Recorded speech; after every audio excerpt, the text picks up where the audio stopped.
All you are welcome to the Koko Digest Morning Show. I am your host, Yayira Awuno. We're coming to you live from the studios of Clock TV. You can also catch us on GoTV channel 184. And if you're not in the comfort of your home, just search for us via our social media platforms on Facebook and on YouTube. Look for us at Clock TV. And of course, when you're joining in the conversation, don't forget to like and share our posts, follow us, or subscribe to our channel as well. Now, quickly, let me run you through the conversations for today, then we go into our motivational quote. So, on the lifestyle segment, we're going to be talking about stress management, and I know that's very crucial because everything we do in our daily lives, from work, family, everything, there's always stress related to it, even mentally, physically, spiritually, even emotionally. And Miriam's guest will be taking us through how to manage our stress in every environment that we find ourselves. On the main discussion, we're also going to be breaking down the 2024 tourism report. So we're going to be finding out how well the dirty December and things have, been for Ghana, the kind of good things that it has brought to us as well, and moving forward, what we can expect. Business and sports will be bringing us news as always, and that's it for what we have for you today. And let's get into our motivational quotes for today.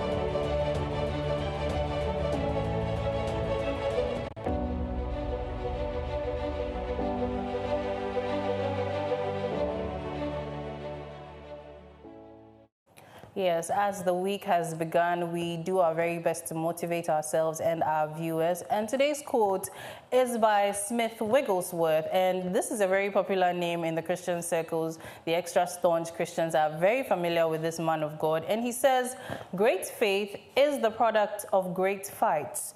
Great faith is the product of great fights." And this is by Smith Wigglesworth. And if you want to work on your faith, I would admonish you to just look out for him, do some research about him, and learn about his life and his ministry. Now, let's go into the expansion of the quote. Now, great faith is a product of great fights, and this profound statement underscores a timeless spiritual truth that strong, enduring faith does not emerge from comfort or convenience, but from the crucible of struggle. Faith, like a muscle, requires resistance to grow. It is not merely a belief held in peaceful times. It is a tested conviction forged in the midst of storms, disappointments, losses, and moments when God seems silent. I know this quote is speaking to a lot of us because there are times that we've been through all kinds of struggles that we are even asking, where is our God? There's even a hymn like that. Now, Wigglesworth, a man known for bold miracles and unyielding trust in God, reminds us that the faith we admire in our spiritual giants is not something handed down easily. It was cultivated in the fire. Every spiritual battle, every season of waiting, every unanswered prayer becomes a battlefield where faith is either broken or built. Great fights may take many forms: internal doubts, external opposition, financial hardship, illness, or spiritual warfare.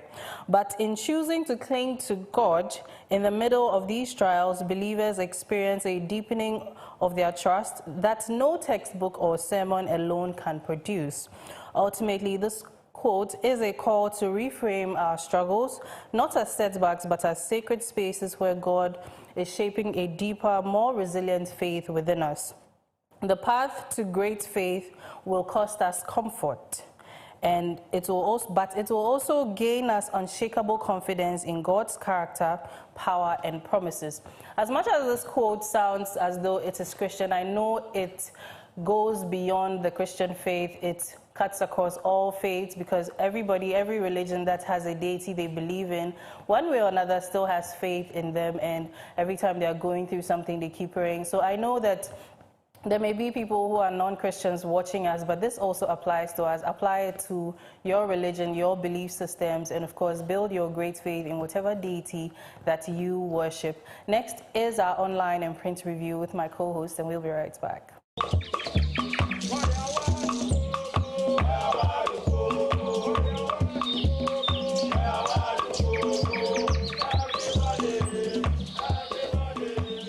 This is how we do M-I-M-I, Devilish, aka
Time for our online and print review. I have two of my co-hosts here joining me as usual, and I would like to remind you to send in your comments to our YouTube or Facebook live stream or to our WhatsApp number that will be displayed onto your screen subsequently, and join in the conversation here. You can share with us stories in your neighborhood, anything you've seen around that is newsworthy. For now, let's get into the stories. Good morning, gentlemen. Good morning. Good morning. Yes, how are we doing? It's a new week.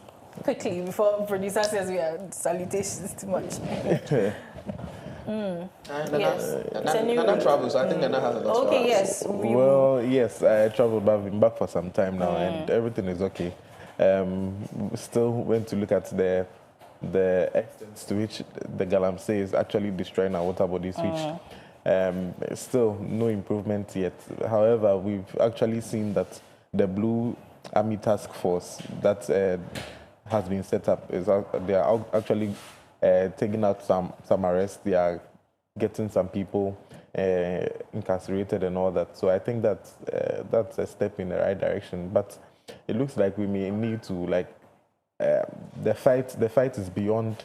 It's beyond what we actually thinking normally. And I think UTAG and some other groups have also called for a strike action if a state of emergency is not called by this current government. And a lot of things are happening, but let's wait and see what the next steps of the government will be. Because the Galamsey issue has become a national menace and it needs urgent redressing. All right. So, Clement, yes. What is new with you? Let me also touch on the issue of Galamsey.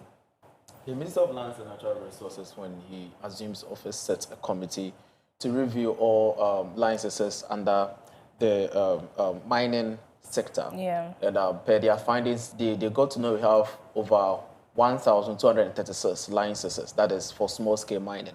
And after their reports, they got to know only 326 let me say, they are in good standing because they follow all the regularities. There is no issues with their licenses. And close to 962 of them have a lot of issues in their licenses. So the Minister of Lands and Natural Resources has given them ultimatum of just 2 weeks for them to make sure that they fulfill any kind of things they are supposed to do. If they don't, he's going to revoke that license of 962 small-scale miners, and it's all the fight against Galamsey. Right. That is point number one. Yeah, point number two is that in the news outline, ECG is going to undertake some kind of maintenance. That is today. In addition to the previous, yes, in addition to the previous, it's going to take effect today, and it's targeted in about 5 to 8 regions. Eastern region, Greater Accra, Tema.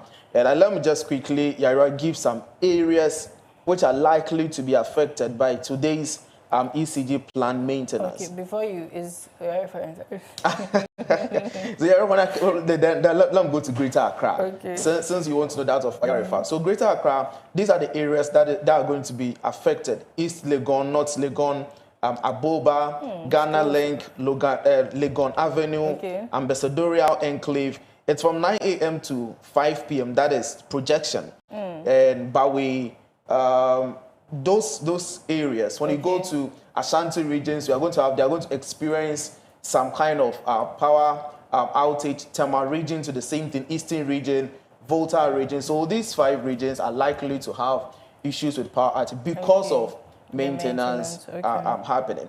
And before I still live there, last week, that is when I think we had Ablikmanot's re-election.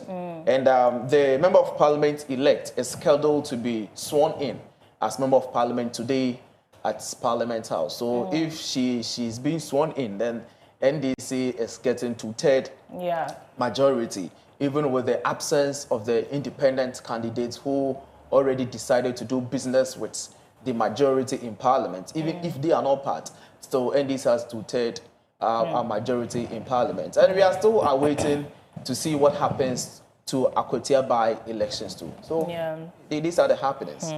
I think from what I remember, being able to form 2/3 in Parliament means you can form a quorum. So exactly, some decisions can be taken With or without Exactly. the But I know since we are But practicing no, democracy, yes, they will try to. Yes. Exactly. Now, so the onus now lies on them to see what they can actually use the 2/3 of parliament which they are touted to have.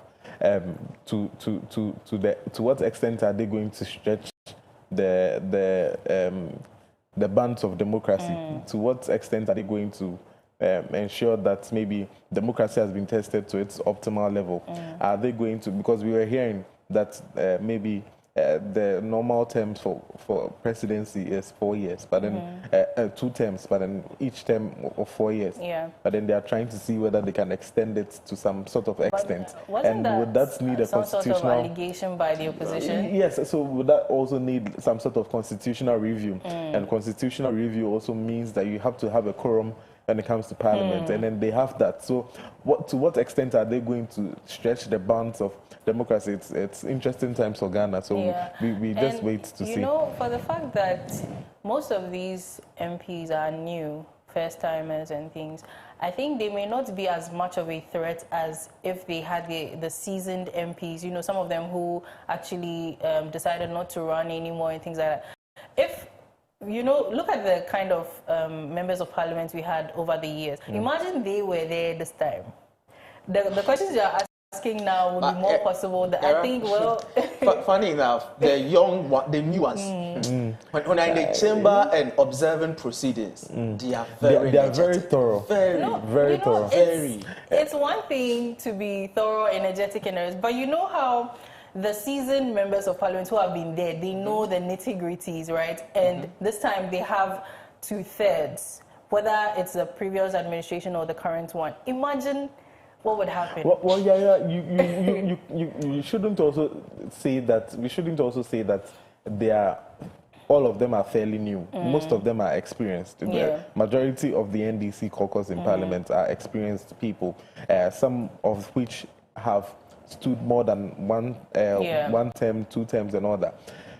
Now the young ones are now coming to supplement these ones. So whatever ideas and mind you, whoever the young ones succeeded, right? They are also sort of, if let's say I am a senior man and I've stepped down for you to be able to run because you are younger, and I believe that some of my ideologies, you'll be able to communicate that in parliament, and that's why I've given you that particular platform or the opportunity to run.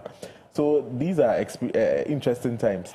They are young, but they're not so young, if I can actually put it that regardless, way. Yes, there's still a lot to be seen. Yeah. Okay.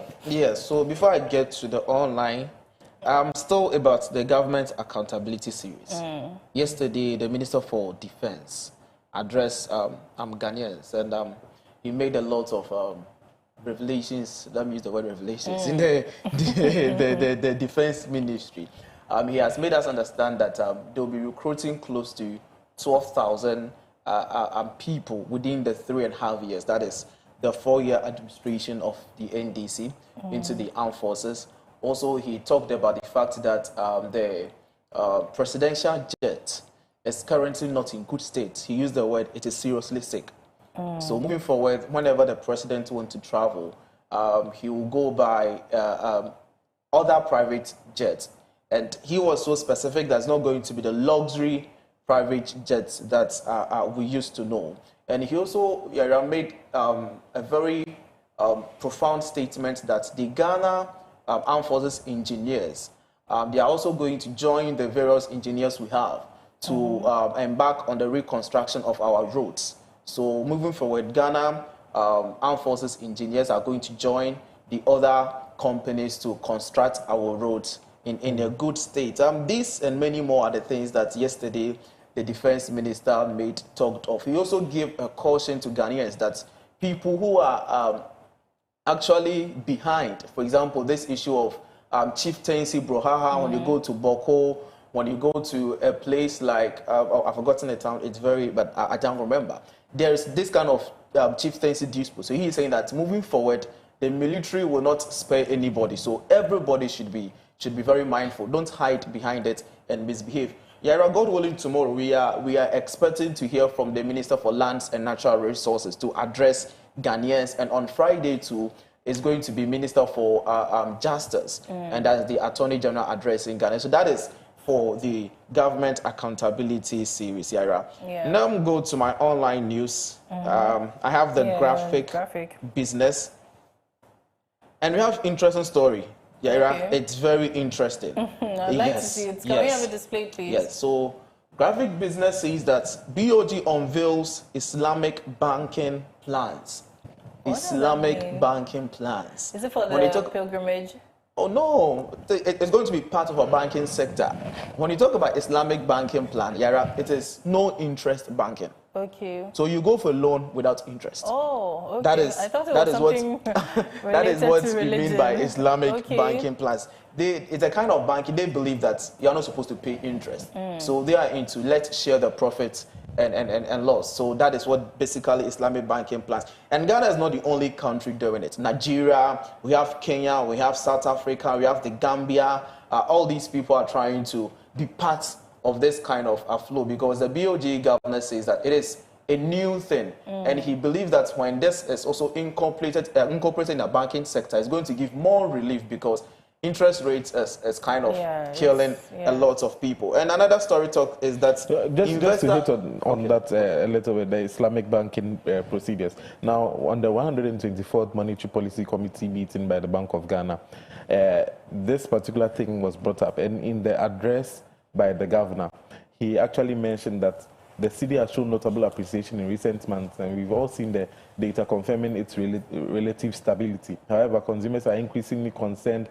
that this stability is yet to translate into lower prices in the markets. Given that the core mandate of the Bank of Ghana is to ensure price stability through effective policy measures, the question is, when should Ghanaians expect to see the impact of the cedi appreciation reflected in market prices? And after this particular statement was made, one of the issues or things that were brought up was Islamic banking. You may not necessarily be able to see or feel the effect of the cedi's appreciation until you go and then have a facility to borrow for and then not be able to pay interest on it because you are traders and then you go in, come out, and then all that during your trade. So this is a key highlight or the key one of the key reasons why the Islamic banking decision was actually considered by the Bank of Ghana at their Monetary Policy Committee meeting. Okay, thank you, Dana. I think one question I would ask on behalf of all Ghanaians is, as much as it's been said that this is something they want to incorporate into our banking systems, how sure are we that the layman is eligible? Because we know of issues where people take loans and don't pay.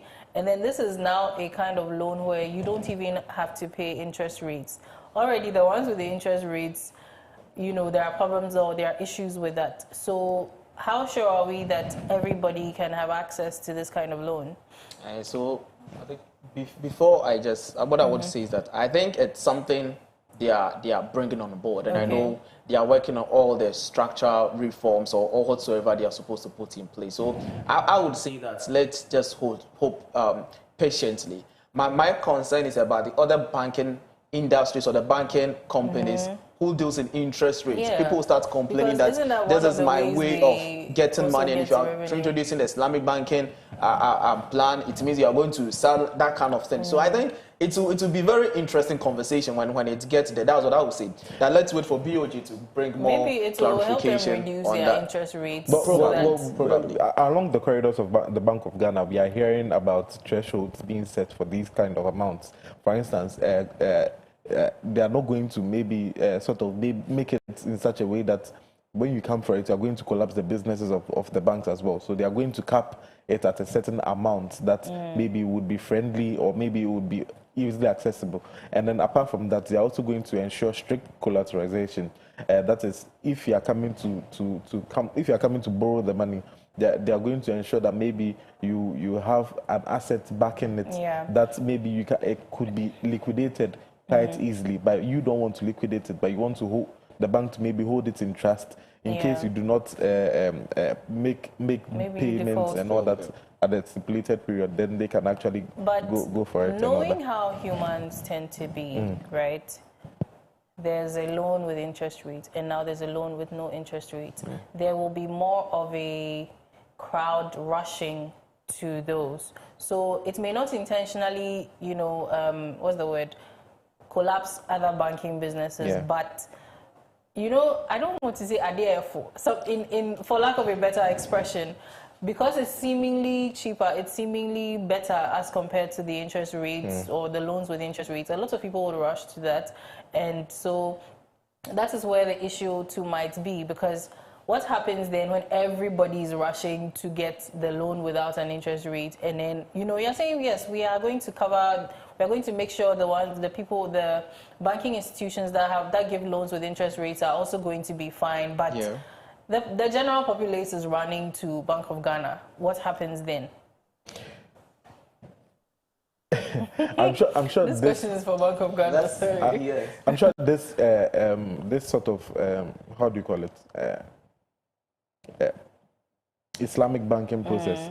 I don't know how it's going to be done, but I'm sure it's going to be done through maybe some of the government agencies or government banking agencies. If not only that, they can actually pass it through like Ministry of Gender and all that to form an initiative around it. So there are a lot of things that so for instance, trade and agribusiness. We've heard of LEAP and how the Ministry of Gender actually enforces that.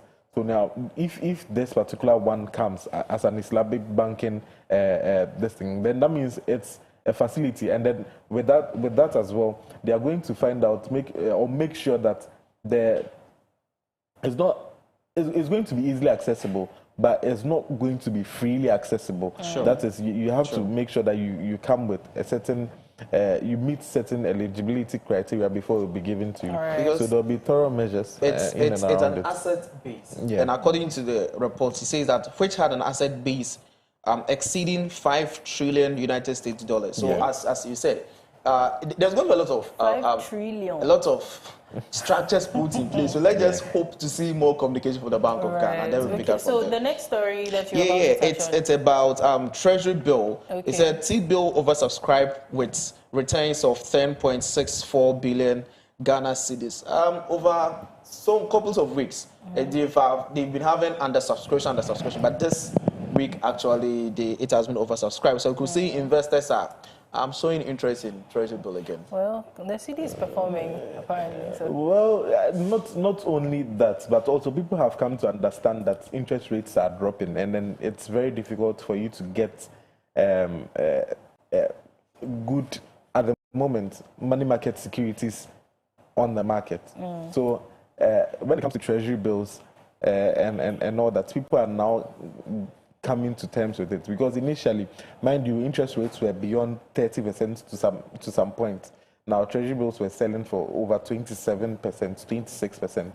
But now, when you look at that, the rates have dropped significantly by more than maybe 700 basis points, 800 basis points, and now people are now coming to terms with this particular thing. When you try other alternative investments and you realize that the most viable short-term investment is the Treasury bill, then you would come back. But what then does it do again? Well, once Treasury bills have been oversubscribed, that means you are maybe driving the interest rates a little bit down, because you are sort of telling the government that the money that, if government wants, let's say, 10 billion, and then they call for 10 billion, and then you are giving 20 billion, that means the rate is maybe too good to be true. So they have to now bring it down. With the lower interest rates, people don't have the incentive to invest more. So it's something that in the long term, this oversubscription is going to drive down the interest rates again. Maybe we'll be having another monetary policy committee hearing again to set another policy rate. It remains to be seen. Well, I'm sure business segment will bring us something. Yes, more details on Treasury bill. And actually, God willing, Thursday to his media budget review. So we'll be talking about all these. Right. So, Nana, what do you also have for us? Well, I have the graphic sports, and I'm sure if it's on the screen, we could see them. The graphic sports, the main talking about the Black Queens. They're facing a crucial test. Now, when you look at the Black Queens at the moment, we came to City and then we're talking about their chances, how slim their chances are in terms of qualifying for the Africa, getting even out of their group for the Africa Cup of Nations, the Women Africa Cup of Nations. But they have surpassed all expectations, and now they have reached the semi-final stage. And now at the semi-final stage, they are guaranteed at least 300,000 United States dollars for these ladies who have fought valiantly for the colors of Ghana. So it's a very good one. They've qualified where they are going to face Morocco for spots in the final. They are in the semi-final now. So the West, they can actually come out as fourth place in the whole of Africa. Considering how their qualification struggles were, now you can actually see that they've done very well. And then we also have Samini striking gold again. Why Kudus also went to Spurs. Mohamed Kudus, he's the Ghanaian talisman in Ghana. He's actually earned a move to Spurs, and then he's the most, or the highest paid, or not the highest paid, but the transfer fee that he was transferred with to Spurs was the highest amount ever for a Ghanaian player, over £55 million for his transfer. So he played his first preseason game against Redden. He did very, very well, giving 2 assists in that particular game. So these are the stories that are making the rounds in the graphic sports. Right. But it seems we don't hear much about the Black Queens as we do the Black Stars and all their performances. For this, you understand. I I wouldn't say anything. Yeah, I mean, the Black Queens don't get the much coverage that they deserve, considering the fact that they are in the semi-finals of Africa Cup of Nations. Yeah, the Black Stars, the Black Stars failed to even qualify for the Africa Cup of Nations, and in their previous 2 times that they've been there, they've not been able to make it out of the group stages. So it tells you that the Black Queens are doing something so they should give that them is beyond expectation. Yes, but then when it comes to women football in general, it looks as though the patronage isn't as high as the male one. But that's what we, the media, are actually here to fight to change that particular narrative. So very soon, I'm sure people's attention are being drawn to the fact that the Black Queens are doing something very, very beautiful. And today, against Morocco, we'll be seeing a lot of people watching them. And I'm going to put in an eye on the sports for Club Sports. You have to stream for us. Definitely, we'll do that. We'll do that. And do panel discussions for us. So definitely. Let's go into the online news. So the very first story here says Ghana extends free SHS policy to 60 private schools, expanding access to education. So it says here the government has expanded its free senior high school policy to include 60 private schools, a notable development since its introduction under the Akufo-Addo administration. The expansion aims to alleviate overcrowding in public SHSs and ensure more students have access to quality education, regardless of whether they attend public or private institutions. The Ghana National Council of Private Schools, NACOPS, has praised the move, viewing it as a significant step towards improving access to education across the country. Yara, it's a good news. Is it? Oh yes, it is. Because when free SHS started, we all know how it went through, let me say, the test and the trial, where people need to go to school for some 2 months, 3 months, then they'll come and stay home for about 4 months before they go to school again. We heard of the issue of infrastructure where they have no place to stay and all these kind of things. So I believe that if this government is bringing on board 60 private schools, I think it's a good cause. It's going to help solve the issue of some of the infrastructure issues we have in the country. But these schools we are talking about, it's across the whole region. But not specifically all the 16 regions. Okay. It's from statistics, we have 13 regions which these schools are. And Greater Accra is having the highest in terms of the schools. We have Greater Accra having 15 schools selected from there, followed by Ashanti, which 10. Then Eastern is having 6 of the schools. When you go to Ahafo 2, Western 2, Oti 2, Upper East, Northern, all of them are having 2 each. And it's not only senior high schools, it's also senior high and technical schools. We have 2 technical schools among these ones, and 58 of them are senior highs, and 1 girls' school, which is, Single one. Songo 1, girls' school, Songo 1, Yaira. the rest are all mixed school. Okay. So you see, you said okay because there's no boys' school. I know that's what you say. So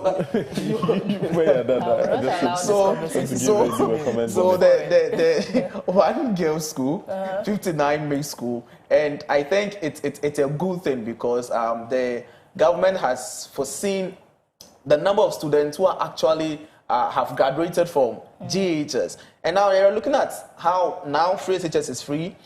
First year tertiary is now free. So a lot of students are now trooping in. So if you don't create that kind of space, that avenue to accommodate these students after GHS, then you could say the issue we are going to have overcrowding in the SHS. And my major concern is the fact that if all these people are going to SHS, are we equally making provision to the various universities and the technical schools? There's an initiative for first year free tertiary education as well. That is the point. And this one would, it's like a bait. It's going to attract a lot of students to go to university. So I'm also making the same provision for the university schools as well in terms of infrastructure and all this. Because I know some schools, when you go to lectures, you will stand.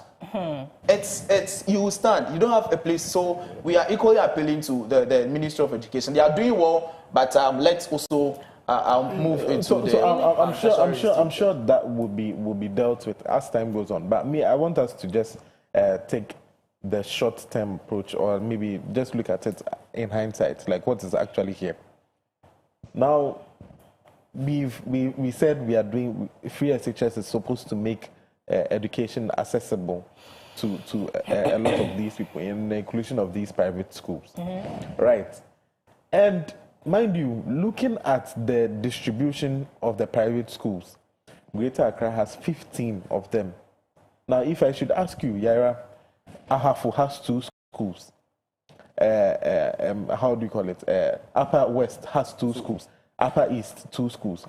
So now, with this particular distribution, if you want to make education really accessible to people in other areas, why wouldn't you do for the private schools, or prioritize, if I should say, private schools in Ahafo, in Western North, in where education isn't really accessible to them? Because when it comes to Accra, right, we see that almost everyone that is in Accra over here can have easy access to education.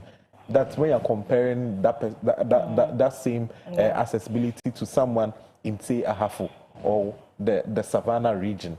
So now, then we are begging the question: is it actually going to be really feasible? Which students are going to be in these 15 schools in Accra?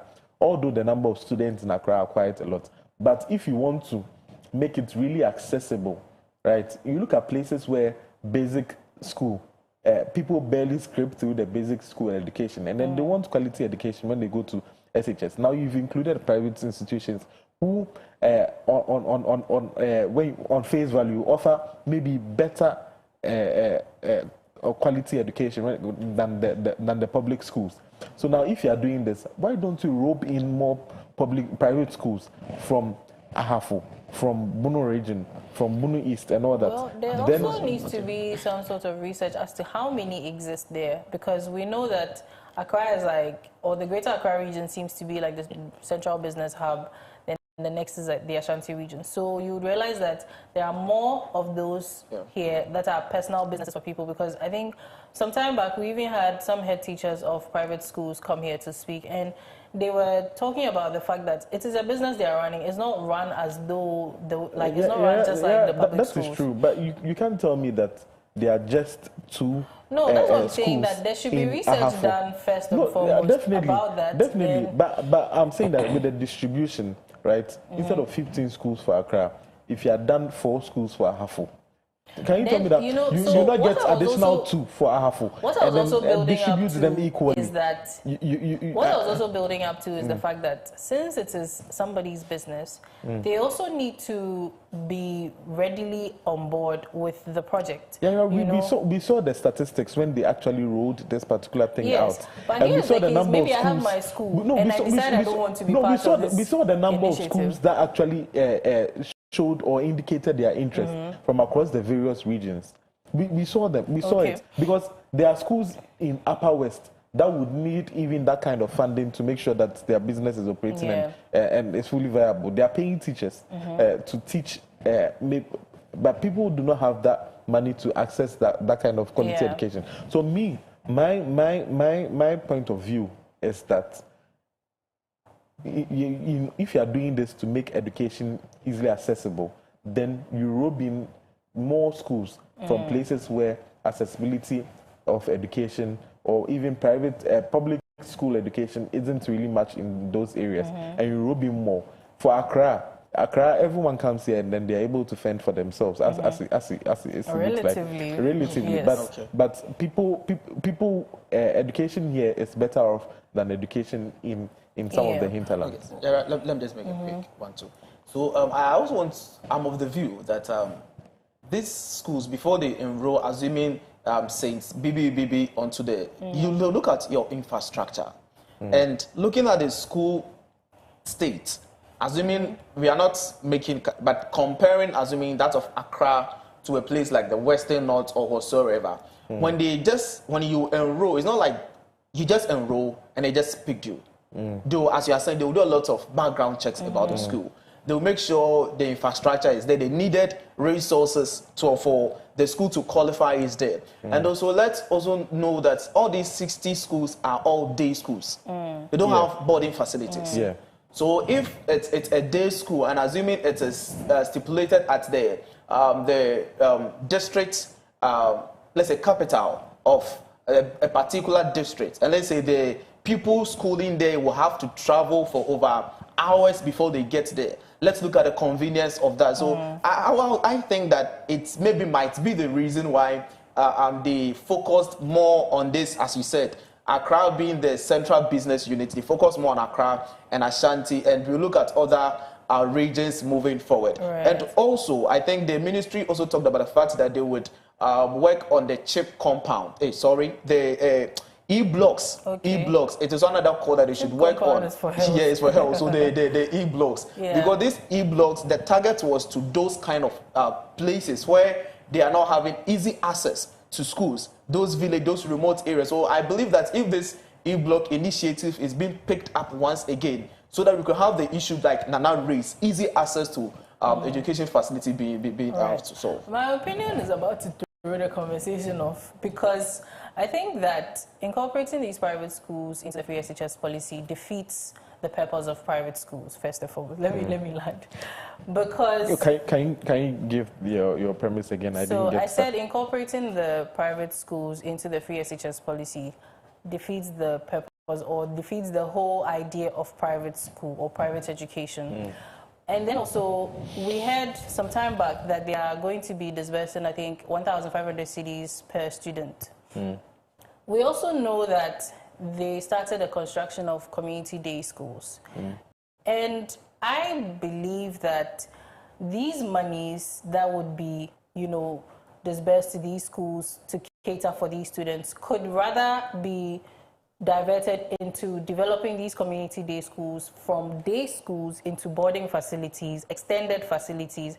Because, we have schools like, there are certain schools that have up to even 12 or 14 houses. The number of, because I remember there's a school, the school you went to, you have, for the science students, you have about 8 or even more, classes for them, because that is the capacity. So why not focus more on developing what the government is doing, the free policy? Because if fine, you're putting all these funds into the private schools, and then maybe not a lot of, I stand to be corrected though, not a lot of attention is being given to the initiatives that were started by the government to help, improve access to education in the various districts and things. What happens in the long term? Does it now become that, okay, rather than going to a semi-completed community day school, you can go to a private school? What happens to the semi-completed day school then?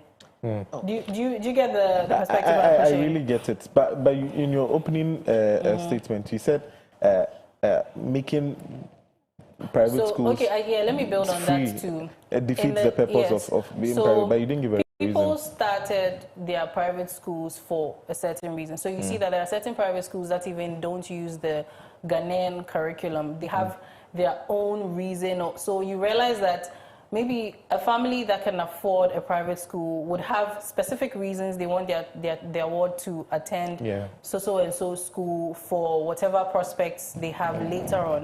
Okay. But now imagine bringing these, let's say, international schools. This is just a hypothetical situation. Imagine bringing these international schools into the system. Okay. Now the students are also there, and then they're not. How do I even explain? So what you are learning in your usual SHS and then what you are learning in the private school may not be the exact same thing, because I remember that even at the basic school level, sometimes the private schools seem to learn more in-depth or deeper things than what the public schools have based on the amount of resources they have. So that is why I was saying that it kind of defeats the purpose of the private school, because that school is established for whatever reason, and then people who decide to go there are going there because their values are aligned, as opposed to the government school, where the government schools are also created, everybody should be able to access it, but if you cannot afford to, then there's some form of aid that you also get. So basically, I'm just trying to say that, honestly, I think the private schools should have been left alone for the people whose wards, they think their wards should go there. Then develop, the basic free education for everybody. These community day schools, it was a very great initiative. They put them at remote areas. It was a complaint. So now, build the teachers' bungalows, build the dormitories, expand the classrooms, build the e-blocks, make a lot more for more students, because you're making education accessible for a whole lot of students.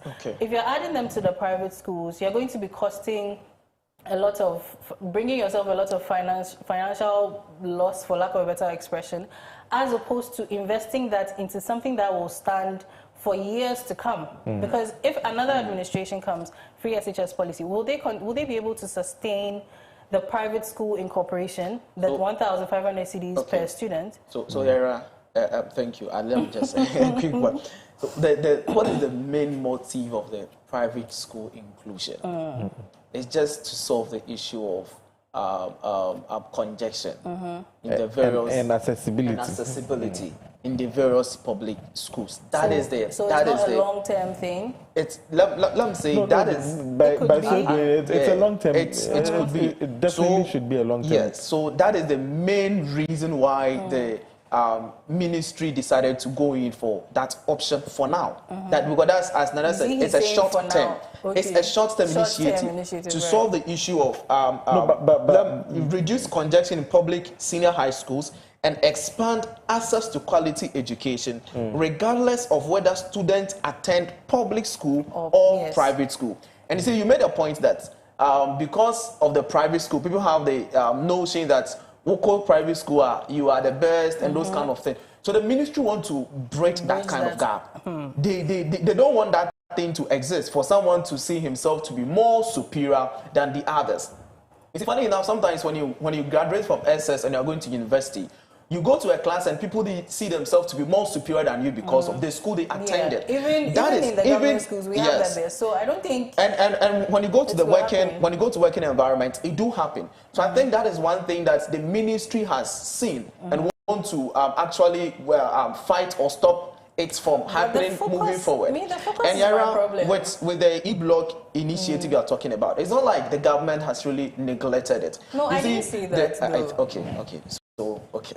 As it looks like not a lot of attention, because we should be hearing more. For me, I feel that it should have been prioritized way before. But I mean, the building cannot be put up within 3 days. Yes, that's another point I was coming at. The amount of money maybe they need to complete that kind of structures, for them to put in the various furniture and whatsoever, within this possible time might not be available. But you see, that's why we are here for communication. You realize that you give us a plan, that we have our education has a 4-phased plan. First phase is to incorporate readily available 60 schools for these particular thing. When we complete that particular phase, then we also commence phase 2, which is starting or cutting the sword for these other. Then we'll actually go to phase 3, include 40 boarding schools, something like that, to make it a lot more feasible. But apart from that, another thing that I've noticed in this is that for the whole 60 schools, right, looking at where education is gone, and for private schools for that matter, it's just about 3 of them that are offering STEM courses.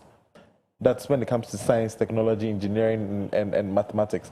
These courses, it's just about 3 or 4 of them. One of them being an Anam senior high school in Miniba. It goes to say that private schools that are being chosen should offer something a lot more out of this thing. Most of them are offering 7 or 6 courses, but when you look at the STEM courses, that's science, technology, engineering, and mathematics, it's just 4,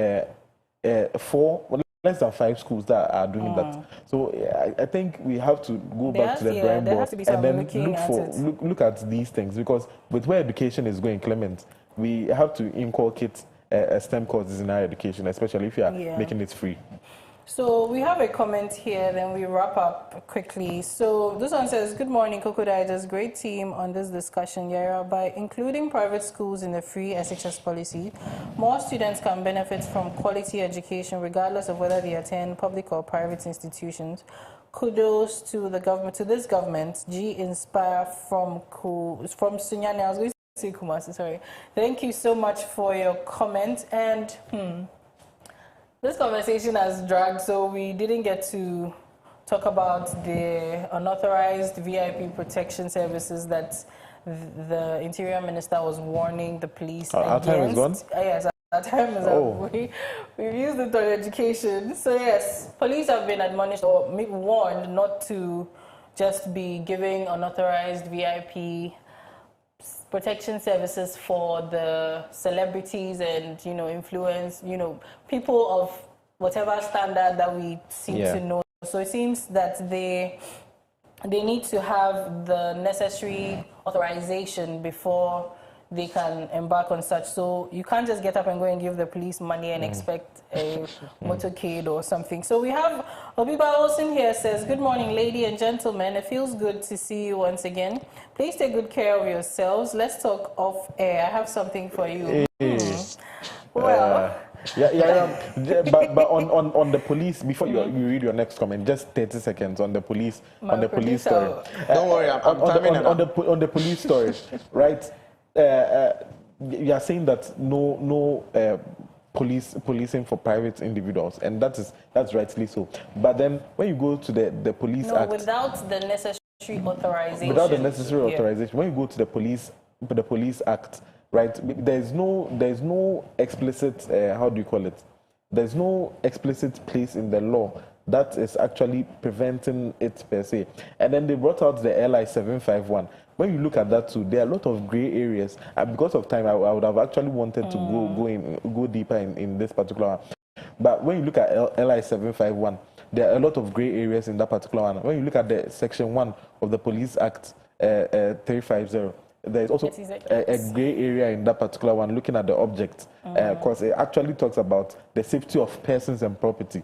And because of time, just 5 seconds. The whole issue is without authorization. Yes, that's the point. So it's not. They are not speaking. The LI 751 talks about the LI 751 talks about the authorization of these things. So you just have to get authorization from the authorities. No, but I'm saying that the LI 751, even in getting the authorization, there are a lot of gray areas that needs to be addressed. I'm sure that is why it has come up, and I'm sure they will be fixing. So they should look at it. They should look at the police regulations. I think you need to go to the right channels to get your VIP protection service. So this goes to the police, this goes to the important people in society. Yes, and in doing that, public safety, and in doing that, the most paramount object of the police is public safety, to ensure public safety. So if they are now venturing into private security and safety, and then the authorization, and then the links in there. When it comes to, I really wish we had enough time to talk about the LI 751. Definitely, we should. Yes. So this brings us to the end of the online and print review with my co-host here. It's always a very lengthy conversation with them, as always. Thank you so much for joining me here. Next is a lifestyle segment on stress management. So call your loved ones And friends who are stressed, I will be tuning in because I'm also stressed. We'll be right back.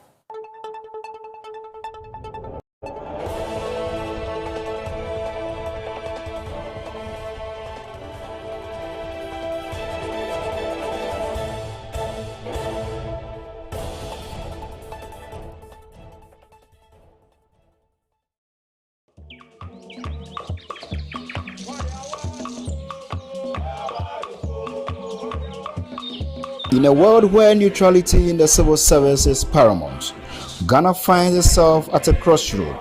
CLOSAG says that a certain action should be taken, but government has to act on the basis of law. So we inquired as to what the premise for that demand is. They say if you wish to broadcast or otherwise manifest your political allegiance or run political office, step away from the services. This is Supreme Court talking. It's not CLOSAG speaking or Isaac Wampado speaking. This is the Supreme Court. The Supreme Court judgment on the landmark case of CLOSAG versus the Attorney General has set the stage for a profound transformation. Introducing Resetting the Civil Service. Tune in to be part of this change, because a better civil service means a better Ghana. I find it refreshing always when I remind myself of the profound statement by the eminent civil servant, Lieutenant Anankwa of blessed memory, to the effect that it is the perfection of the civil servant that will move this country forward, and not the politician.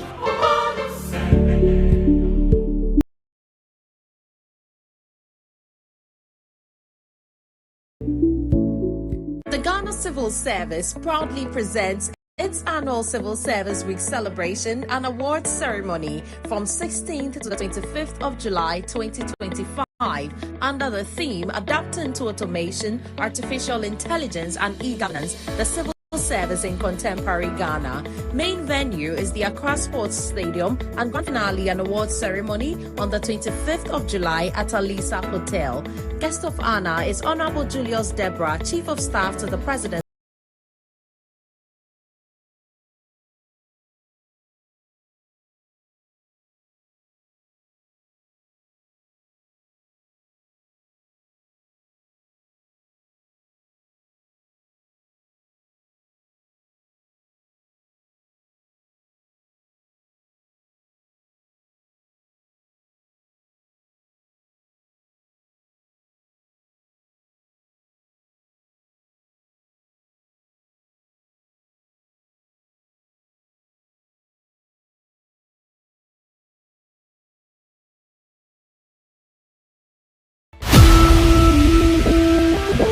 From the loudest roar of celebrations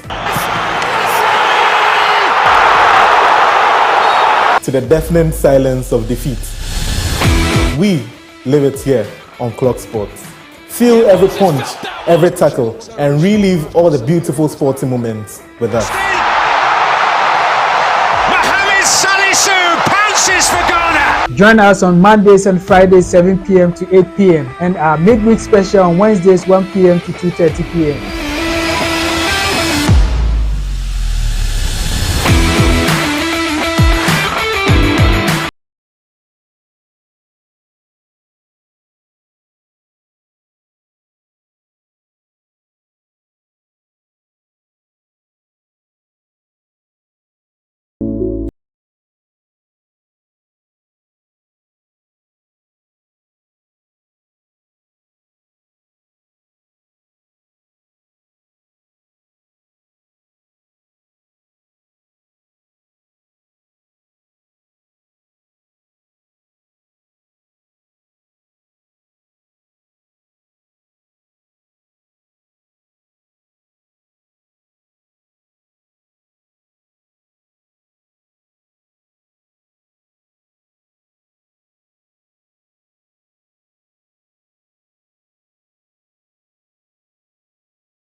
in-depth discussions surrounding employment relations, the rights of workers, the quest for industrial harmony, and evolving landscape of work. Walatu Walasa seeks to bring to bear the challenges and opportunities facing the labor force today, making a significant contribution to public discourse. My name is Edmond Akwe, your host for Walatu Walasa.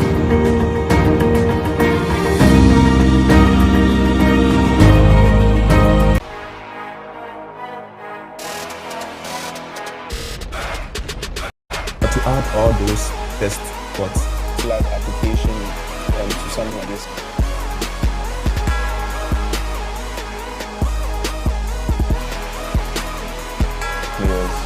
Oh, yeah. That's quick. That's crazy. That was quick. He's going to be able to draw a level. Yeah. Wow. Wow.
Here on Clock TV. Now, sometimes life can be very, very stressful. I mean, trying to juggle work, social obligations, family demands, relationships, and constantly we feel very tired. We feel that it is never going to end. And then your body and your mind will keep screaming, telling you to take a break. And that voice in there is stress, trying to get your attention. This morning, we are here to discuss a topic that a lot of us can relate to, and I'm talking about stress and how to manage it. We have with us in the studio someone who is well-versed in, trying to let us understand what stress management is all about. He's going to help us with that education, and that person is Dr. Abishai Anlima. But before we get into the conversation, let me read, something small about him so that you know that we do not have just an ordinary guest. We have a special guest in the studio. Now, Dr. Abishai Anlima is a licensed consultant, clinical neuropsychologist on very high demand, who defies categorization. He pursued clinical psychology from the University of Ghana and currently practices as a clinical neuropsychologist, researcher, and a lecturer. These to him are neither about professional nor career building, but about the love and passion to impact practical wisdom, African-centered scientific values, and of course, life support to people. And that should tell you the kind of conversation we are going to be having in the studio. So you grab your notepads, your notebooks, pens, and everything, because we are all going to learn. You are all stressed, right? We know how to manage stress, but please, we are coming to master, how to manage it. And so let's get straight into the conversation. But you are being reminded that you can get interactive with us via our social media platforms, Facebook and also YouTube. And also send us a text to our WhatsApp number, which has been displayed on your screen right now. Hello, Doc. Hi. Good morning. Good morning. How are you, Doc? I'm fine. How are you doing, please? I'm stressed, Doc. You mastered the stress management technique today. Okay, thank you very much. Now let's take it, one after the other. Let's try to understand what stress is all about. And so, in your own words, how would you define stress, and how is that different from depression, anxiety that a lot of people tend to mix up with stress itself? Okay, so let me say stress is basic. It is our body's natural response to an internal or an external stressor. So we all go through it. Anything that is demanding, challenging, can bring stress. Okay. So it taxes our cognitive capabilities, our emotional capabilities, and our physical capabilities as well. I see. I often hear a lot of people say, I'm stressed, or I'm stressed. Like, so many people will say, I'm stressed. I don't know if we have one type of stress or we have different types of stress. Can you walk us through, the different types? Okay. If there is. So when it comes to stress, we have positive stress. And we have a negative stress. I see. Some prefer to call it a eustress and then distress. So that's why we say that stress is basic. Everybody goes through it. Because any activity that is demanding and challenging can cause stress. So it becomes a stressor to you. Okay. You mentioned the fact that stress is the same as depression. Yes, stress can cause depression depending on how you interpret events and how you respond to the stresses. So we all go through some healthy forms of stress every day, but when it becomes overwhelming, then it becomes a distress. That is the negative stress we are discussing, how we can master it. Let's look at the positive. What would you term as a positive stress? Okay, so because stress itself refers to anything demanding, anything challenging. So today, for example, you have to present yourself for your program. Maybe you woke up, you have to think about the dress you are going to pick up, the makeup you're going to do, the earring. I know ladies, they plan all these things, even the bag you're going to use. So all these things are forms of stress, but it is positive, so you don't even realize it. And when you go through it, it makes you feel good in the end. That's why you call it eustress. So any challenge you go through, any demands you go through, that makes you feel good in the end. Maybe you have to go and do a presentation, you go to some form of stress, but you were happy you were going to stand before an audience. So all these things are part of the positive stress you're talking about. I see. So in your own experience, I know you've worked with a lot of clients over the years. What would you say are the biggest type of stress triggers? For me, one of the things that gets me triggered all the time is trying to meet deadlines, like I have to finish this work, like that kind of thing. But to you, or from your experience, what would you say are some of the biggest triggers? Okay, so we meet clients from all walks of life. Some are doctors, some are professors, engineers, some are in the political system, the security and all that. So you realize that when they come, they all have different things that becomes a stressor or a trigger. Some come and their stressor is more of a political stressor. So the nature of things going on in the environment, the things on the news, how the economy is going, dollar either rising or reducing. And we all felt at a point that when dollar is going up, it is a serious stressor. Until you realize that when it even comes down, it also becomes a stressor for others. So you have a relative outside who has to send money, they say, I have to send more dollars to be able to get a CD you require. So some come and that becomes it. Others are also going to what they call financial stresses. Very they important. have so much debts to pay. Yeah. Their salary is not enough for them. They have so many dependents who are always calling for money, and they feel they can't refuse. Some are going through work stress, like you said. Yeah. They are dealing with a particular job or bosses who are always asking them to do all kinds of things. You have to prove your worth in the world of work. So this also becomes part. Now, one major critical one is relationship stress. Hit that point again. Relationship stress. That one, it seems to have such a deep tone on people, particularly women. One doctor I know from the Pantine said that if you look at the women in Pantine, for example, if you pick 10 women randomly, you get 7 of them who are there because of relationship stress. So either a boyfriend is traumatizing them, it goes both ways. Or a guy also has a girlfriend who's also traumatizing him. Then relationship, those who are really married and all that. So if you don't have the enough coping mechanisms, the time management and the resilience to handle it, then it begins to break us down to cause all the symptoms of stress. Okay. Now let's look at the mental impact, of stress. How does it affect our brains, our bodies over time? Like how does that affect us? Yeah, so we have the mental impact and then we have the physical impact. So the mental impact, as you asked first. So mentally, people begin to realize that it affects their cognitive framework. Either they are overthinking, they are always anxious, they lose concentration. So they go to class, they go for a program or church service. It could be an entire 2 hours. You ask them, so what did you learn from church? They don't even remember anything. Because while they were there, the stress has had so much impact on them to the point that they can't even focus. Stress can affect people mentally to the point that they can be here, but they are not there at the moment. Is that not depression? So that's where depression and anxiety comes in. Okay. So depression is about people who are living in the past. So a depressed person is living in the past. They are thinking about things that have happened in the past. They wish they could have changed. This happened to me. And because of that, they can't live in the present. Then those with anxiety are also living in the future. They're thinking about things that might happen in the future, which may or may not even happen. And because of that, they're also living in the present.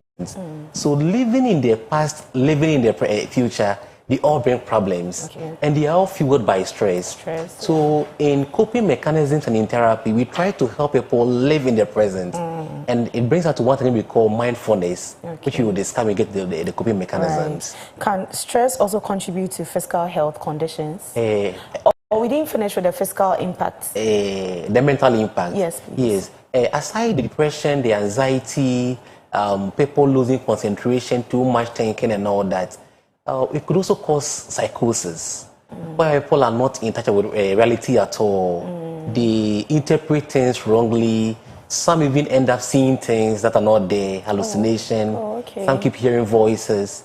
Then when it comes to the physical impact you asked, it could even affect people when it comes to their sleep. So people tend to have sleep problems.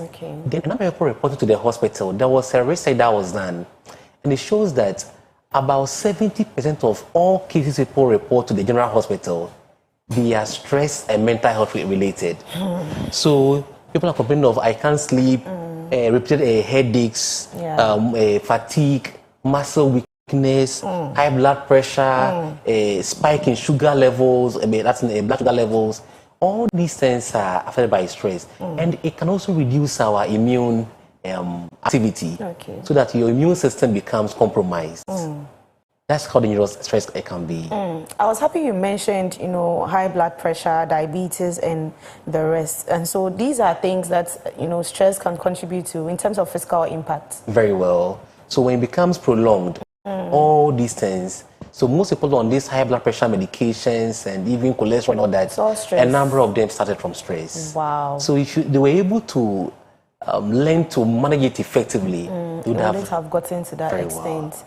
I see. But what are some of the warning signs that you can see to tell that where I'm heading towards is something that might not be able to be managed, and so I need to take precautions? What can I see to indicate that I'm getting close to unmanaged stress. That's really effective. So we have to be on the lookout. Okay. Ourselves. Sometimes we may identify it ourselves. Other times, other people around us would be able to identify it. But we love to see it ourselves. So one, when you realize that your sleep is distorted, maybe you sleep and you are waking up intermittently, keep asking yourself why. Okay. You keep having repeated headaches. Why am I always having headaches? You often feel tensed. So why do you feel tensed of late?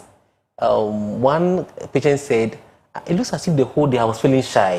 I don't know why I'm feeling shy the whole day. Then I had to go through her weekly itinerary and realize that stress has been a major component that she's going through. Sometimes too, you begin to realize that it's even affecting the relationship you have with others. If you have a wife or a girlfriend or a partner, you tend to speak a bit more harshly. The reason some men speak harshly to their wife is not because their wife is a bad woman, but stress makes them vent on their woman. We call it in psychology as displaced aggression or displacement. Okay. So these are some of the symptoms. But not all. Well, if you just joined us, this is the lifestyle segment here of the Koko Digest Morning Show on Clock TV. We are streaming live on Facebook and also YouTube. Today we are discussing how to master stress management. We know you can manage stress, but please, we want to master it. And that is what we are talking about here in the studio. Dr. Abishai and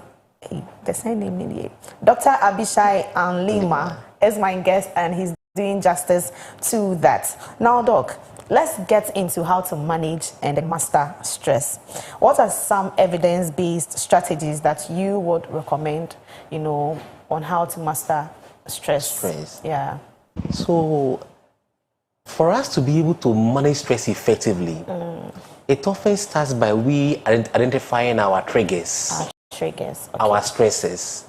And the stresses can be internal or external. We might be quick to look at the external stresses, but the internal one can do us much damage than even the external ones. So you mentioned some of the stresses like work-related, relationship-related stresses. Some are political, some could be educational, some could even come from a religious stress and all that. So once you take the time to identify this, it becomes the basis. Because you can't fight what you can't see. Once you can be able to see or identify it, then you stand tall enough to be able to start fighting it. Now, when you are done with identifying these, then you will now know how to deal with the root causes of these problems. Okay. Now, sometimes we have to know that, as we said, stress is basic. Everybody goes through it. The only people who don't go through stress are those who are dead. So once you are living, you are going to go through it every day. Now, what happens is that the stresses and what brings about the stresses, we can't always control them. It could hit you left and right, but you can change how you deal with it. So wait, if I'm in a relationship with someone and then the person is my stress, so it means I can't control the person. I can't tell the person how to treat me, and so I have to change my location. That is very effective. Most people are expecting that my partner should change, he or she should do this, then I can be happy. If a partner treats me this way, I can be relaxed. But sometimes you would have to be the change you want to see. So you may not always succeed in changing your partner. You can make some progress, but the best change you can do is in yourself. You may have to change how you are relating with him, or you may have to leave him completely. Or you choose to stay with him and then manage. So either you are changing him, you are changing how you deal with him, or you leave him completely. I recommend leave him completely. leave him. Usually when it comes to relationship, it's not always easy. Yes. So that is one thing we can also look at. Now, when it comes to we ourselves, as we said, stresses are things that they come to us. We are buffeted by them every day. So sometimes we have to change our cognitive mindset, the way we interpret events. Let me give you an example. We had two ladies walk into the hospital. So one was accompanied by the other, and the other had taken some knife to sever her wrist, and her dress, she was filled and drained in blood. We asked, what's the problem? A friend says that my boyfriend left me just a week ago, and her boyfriend also left her just a day after my boyfriend left me. I am okay, but she wants to kill herself. So I asked the one who tried committing suicide that it seems you love your boy so much. I said, yes. I was cooking for him, buying him shares, taking him out, sending him Momo, credit, data, and all that.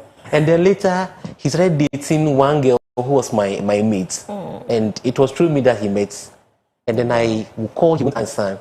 Then I found out that he is dating this lady. And he said, oh, I found a very fair lady. Go away, you bitch. I don't want you again. So to know that she is dark like myself, and this guy leaves her for a fair-colored lady, and then the guy calls her a bitch. That is what has made her so depressed that she wants to. Now, I asked the other friend, why is that you also had the same issue, but you're not killing yourself? He said, my boyfriend was traumatizing me, stressing me. So when he left me, I said, God, thank you. I feel like a load has been lifted off. I now had a chance to get a better guy. So you see, because she interpreted it positively, it made her very happy. But this one saw herself that, God, I'm dead. That is my end. Kojo has left me. And that was the basis of her stress and the depression that she went through. So sometimes we have to change the way we adapt to it. And let me bring one thing about how we can solve the problem. You see, when you put ice and a mold of clay in the hot sun, different things happen to these objects. The sun is a common stressor, but this common stressor will melt the ice. But this same common stressor, the sun, it will harden the clay. So it depends on what we prove that we are made of, our own mindset. So every stressor can be used to our own advantage. Every problem we meet can be used to our own advantage. We have what you call spiritual well-being. So people come, sometimes we try to look at how therapy and science can be able to meet up with their own beliefs. If you look at the scripture at, I think, Romans 8:28, it says, all things work together for the good of those who love God. All things means whether good or bad, whether positive or negative. So even the Bible supports the fact that every stressor can be used to our own advantage. Once we have this mindset, it doesn't matter what happens to us, whether Kojo is going to leave you, or there is trouble in the economy, or you have been evicted from your home, or whatever. You can always use it to your own advantage. The Bible backs us, so you can leave your boyfriend. The Bible says all good things. So leave your boyfriend today if he is stressing you. Doc, we have a comment here, and this, it says, hi, good morning. My name is Abna. Oh, okay.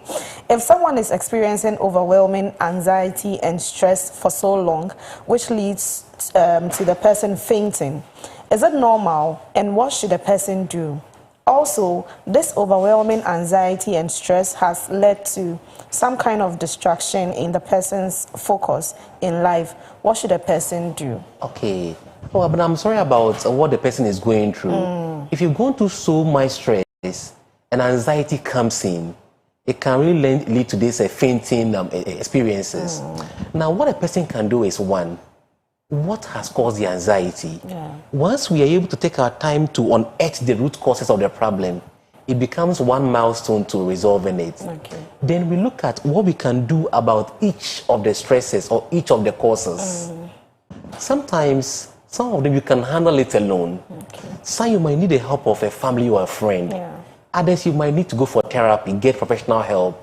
Because it leads to fainting, I believe that the person can do some of these things as basic things to help themselves, but then they also have to seek some professional help. Walk to any mental health facility, walk to any general hospital.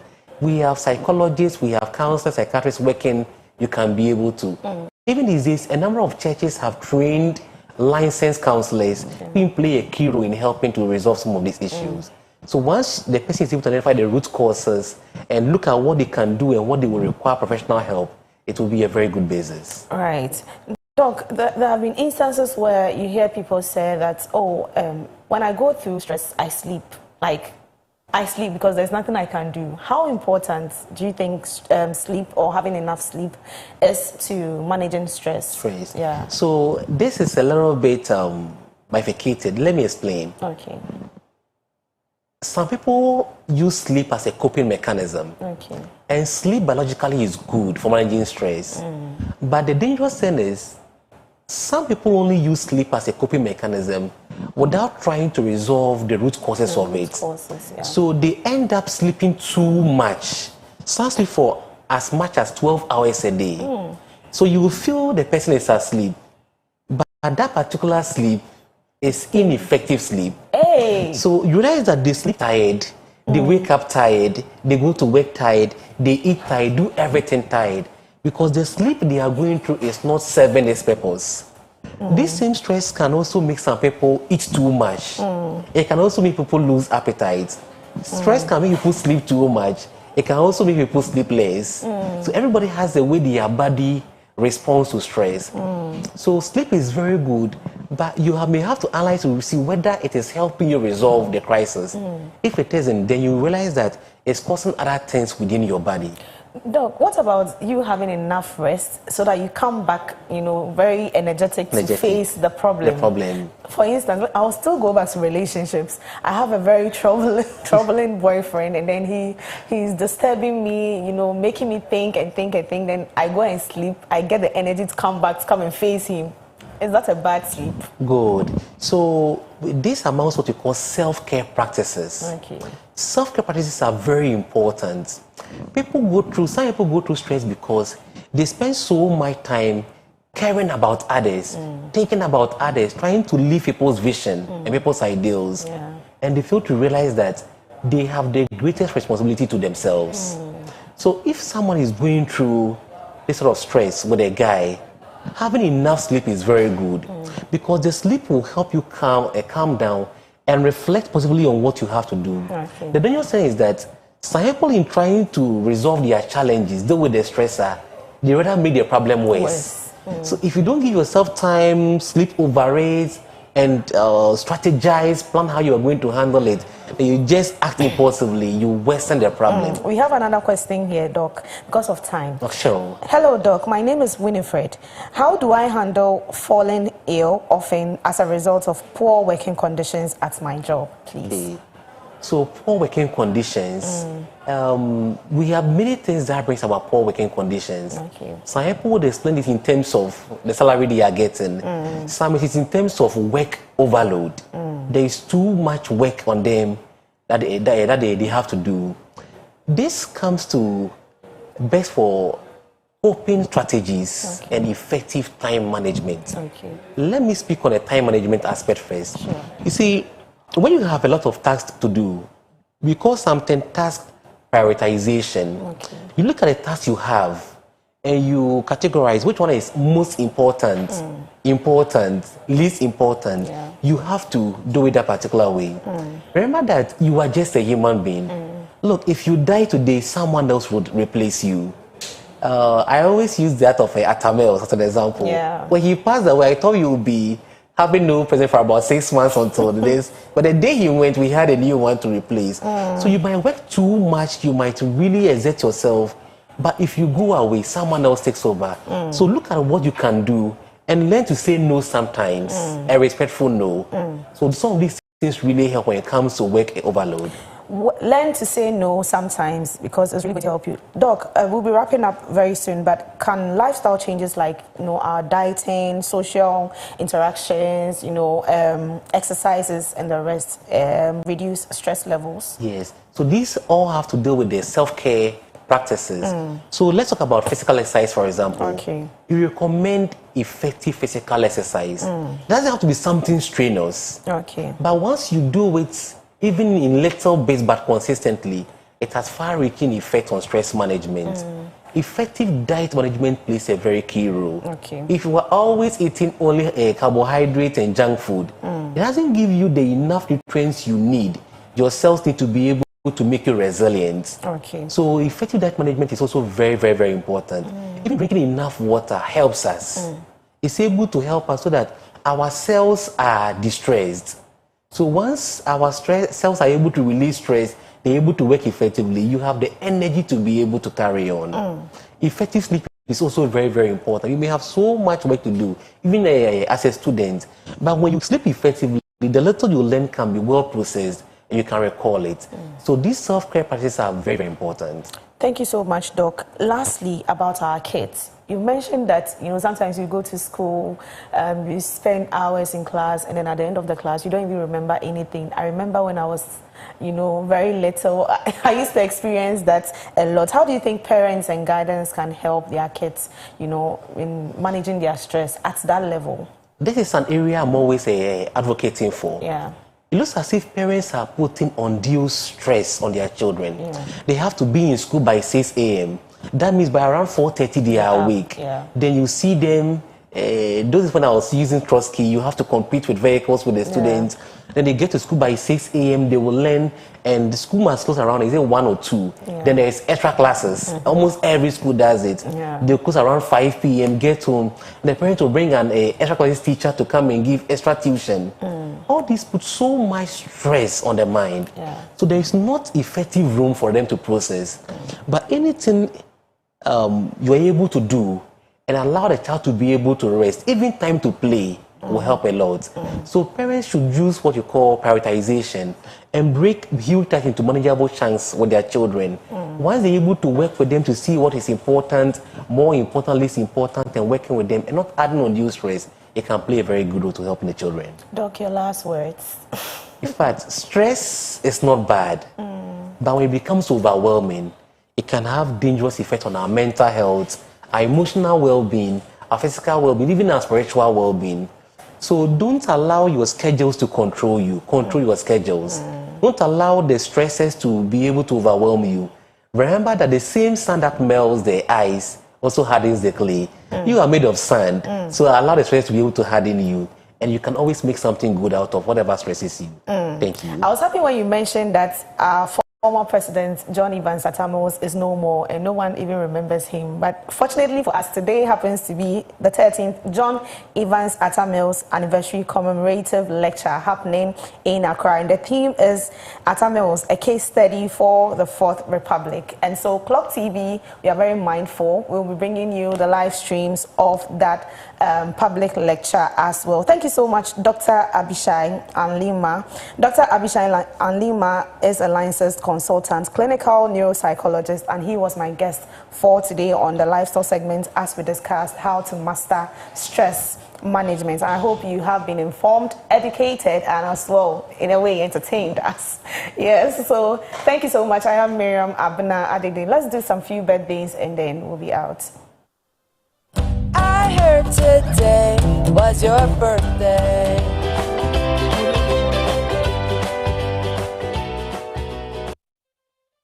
I heard today was your birthday.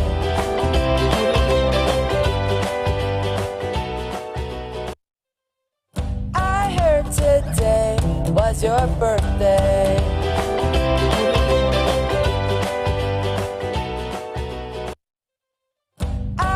Today was your birthday.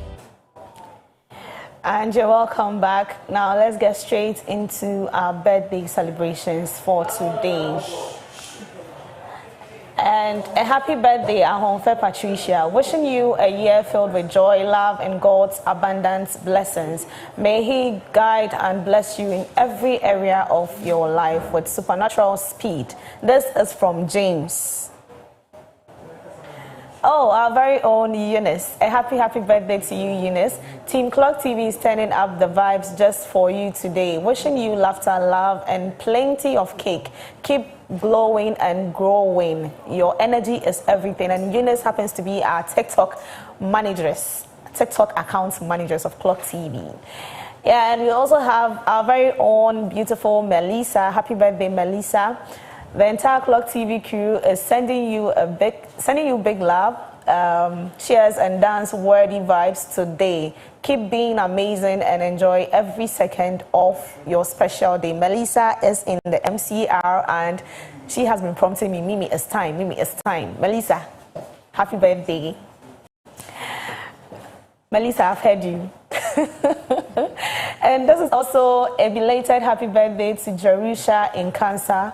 God bless you for all that you are to us. May your days be filled with blessings and immeasurable grace. Lots of love. This is from Yaira and myself. I'm also wishing you a happy birthday.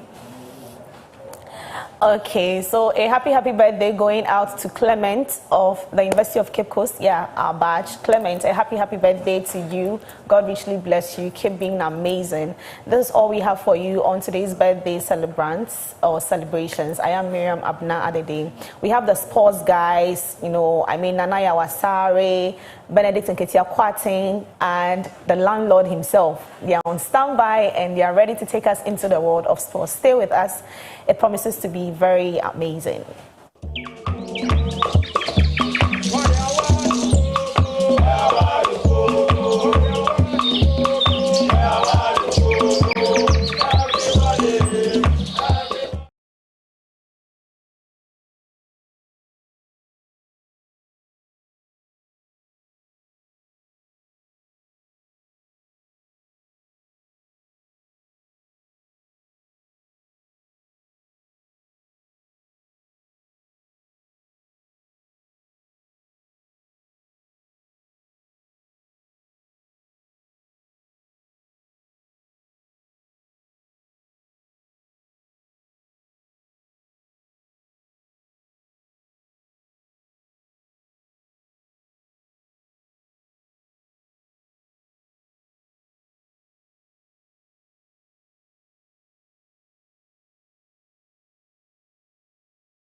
In 2025 under the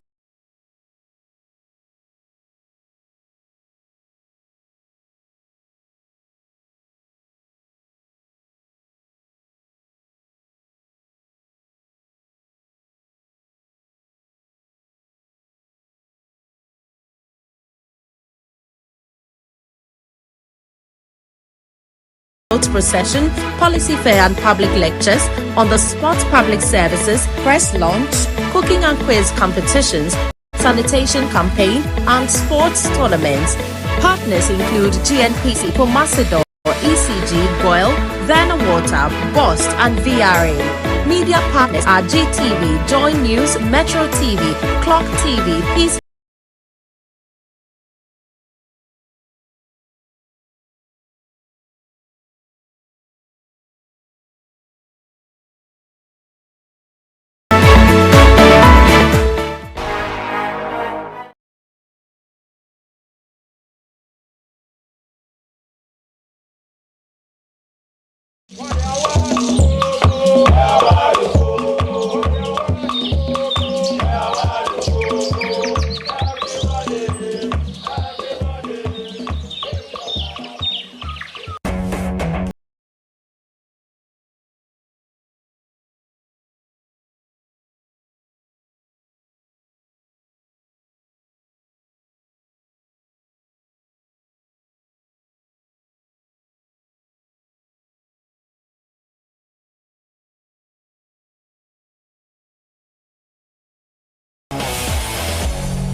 Hello, lovely viewers. It's yet another morning on your favorite morning show, the Koko Digest Morning Show. I'm your host, Benedict Nketiah, and over here, as usual, we bring you nothing but the best in the world of sports. We are covering all the action, both local and international. Join me as we dive into the world of sports. Now to the headlines. The Interministerial Games Football Finals set for July 24th in Accra. GFA releases dates for the 2025-2026 GPL season. Abdul Karim Zito is the new head coach of Asante Kotoko until 2027. And Manchester United forward Rush passes Barcelona Medical.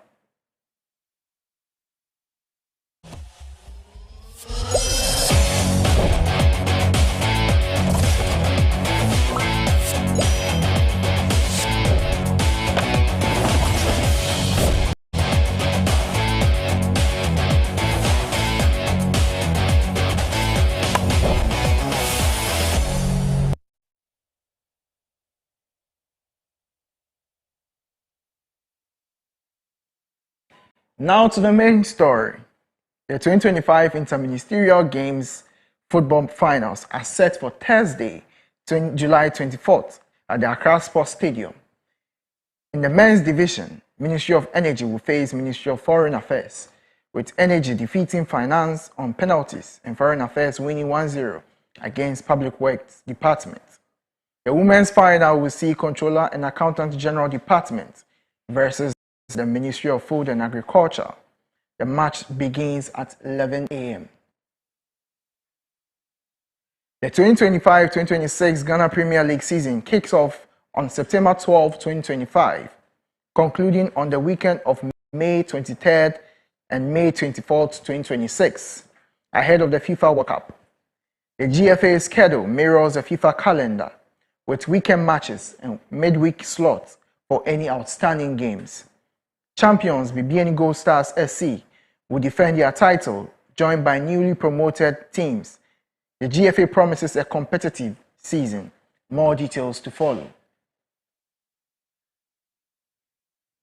Asante Kotoko has appointed Abdul Karim Zito as their head coach for the next 2 years. Zito, previously the interim coach, led the team to victory in the MTN FA Cup and President's Cup. This win qualifies Kotoko for the CAF Confederation Cup. Before joining Kotoko, Zito guided Dreams FC to the CAF Confederation Cup semi-finals. Kotoko is set to face Kaiser Chiefs in the 2025 Toyota Cup in South Africa. Now to our international sports news. In a significant move, Manchester United's Marcus Rashford is set to join Barcelona on a season-long loan after passing a medical. The 27-year-old forward arrived in Catalonia on Sunday with the move's formalities now complete. Barcelona will cover Rashford's wages, and the deal includes an option to buy for £30.3 million. Rashford, who has been keen on a new challenge, will be presented to the media on Wednesday. And that is it for the sports update segment. Joining me today are my patrons in football, the patrons in clock sports. We have the landlord of Ghana football, Isaac, and Nanayo Asare joining me here. Gentlemen, you're welcome. Thank you very much. As always, it's a pleasure. Up and grateful. We are very up and active. Great. So this morning, I want us to look at one of the peculiar sports news that is trending around the Ghana women's football competition. I mean, Africa CAF Confederation Cup for Ghana women. I want to get your views on what is happening. What do you think, and how do you see the semis? What do you think will happen? Well, good morning to our cherished viewers, and as landlord usually says, it's a fantastic Tuesday morning. Super fantastic Tuesday morning. But before we go on to the women's AFCON and then how the semi-final is going to look at, let's look at the way our women fared in their pre-tournament status, right? Just before the tournament, before the women's AFCON, they played a series of friendlies. And we lost our first coach, that's Nora Hoptel. She left, and then now we had a new coach come in, taking the helm of affairs. Now, when you look at Nora Hoptel's first 5 games, she won all 5. Now, when you compare that to our current coach, and now she lost 3 of them, drew 1, and then won just 1. So it wasn't really that great of a warm-up into the AFCON. But I must say, since they actually took to the tournament proper, they warmed themselves up, and then they took to it game by game, and slowly warming the fans. And for me, I actually thought, looking at their form pre-tournament, I thought they were not going to actually get anywhere close to even the round of 16 or the quarterfinals. But then they've surpassed all expectations. They've gone beyond that, and now they are in the semi-final, beating Morocco, facing Morocco. Once again, Morocco in the semis.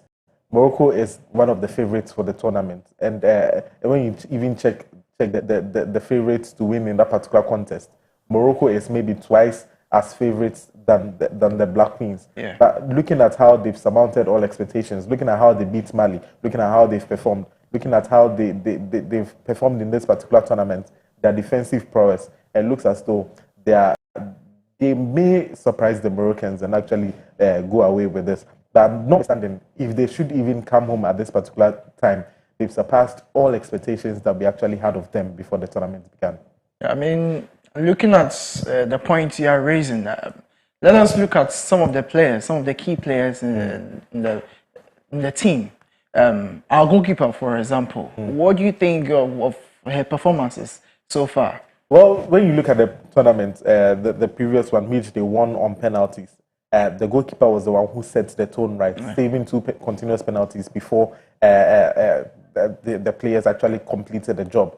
Now, she gave them a platform to perform, and this is what, champions actually need, a very good defensive platform. Whenever, they say defense wins you titles, and this particular defense of the Black Queens, looking at the number of goals they've conceded from outfield play not just a few goals. Yeah. And then they've actually been in on the scoring front as well. Yeah. So looking at that kind of platform for them to have a solid defensive backbone for their attack to build on, and then they have very good attack and then midfield. When you look at Loka and then Princess as well, the number 7, and then you also look at the midfield. In the midfield, that's Loka, number 8, and then you also look at Princess O2, that is, and then you look at number 9, Doris Bredua. Yeah. Everybody was thinking that, well, they're going to this particular tournament without one of their favorite players or one of their most technically gifted players, that is Fideisi. But notwithstanding, they've actually shown that they don't necessarily need these names to perform, and then they've been doing very well. So kudos to them. Kudos to the Black Queens. To you, landlord, the landlord of Ghana football. Let's talk about the interministerial games that is going on. Your comment, and then the finals that is coming up. Let's just dive into it. Thank you very much. It's always a pleasure to be on the morning show. Today, Andy wakes up me very early. I'm not early waking up like that, but because of the morning show, I have no option to come around. So let's greet our people watching us live on Facebook. We are always grateful to them for always watching us. Interministerial football tournament. Finally, we've been able to separate the men from the boys. And on Thursday, we have a final. And to be frank, there's going to be a showdown on Thursday, 11 a.m. at the Nations Wembley Accra Sports Stadium. As I said earlier on in your presentation, Energy versus Foreign Affairs playing in the men's side, then Controller and Minister of Food and Agriculture playing in the women's side. So let me start with the women, then I'll come with the men. For the women's side, I think this year it was unfortunate that the host nation and the defending champions couldn't qualify to the final. But I always say football has been a sporting activities where people are being placed in the classroom, being taught how to play football. And to be frank, the interministerial football tournament has changed the face very well. And I knows about this tournament very well because when they started, I think 4 years ago, it wasn't excitement like this. But this year around, there's been more games in it. Yesterday, they were able to play the E-games. They were Amrex. And the good news is next year, there's going to be 18 competitions. So the likes of Jiwa and Frimpong will be able to participate in the 18 competitions. Something for them. Yeah. So I think for the women's side, it's going to be a very great game. We thought OACS will go and take the trophy again. But this time around, Controller, our own Mr. Sifes team manager for Controller, is in the final. And Mofa too has a very strong team. So on Wednesday, 11 a.m., there's going to be a showdown at the Nations Wembley. So to the men's side, last year, Foreign Affairs was in the final, and they were beaten by Gender.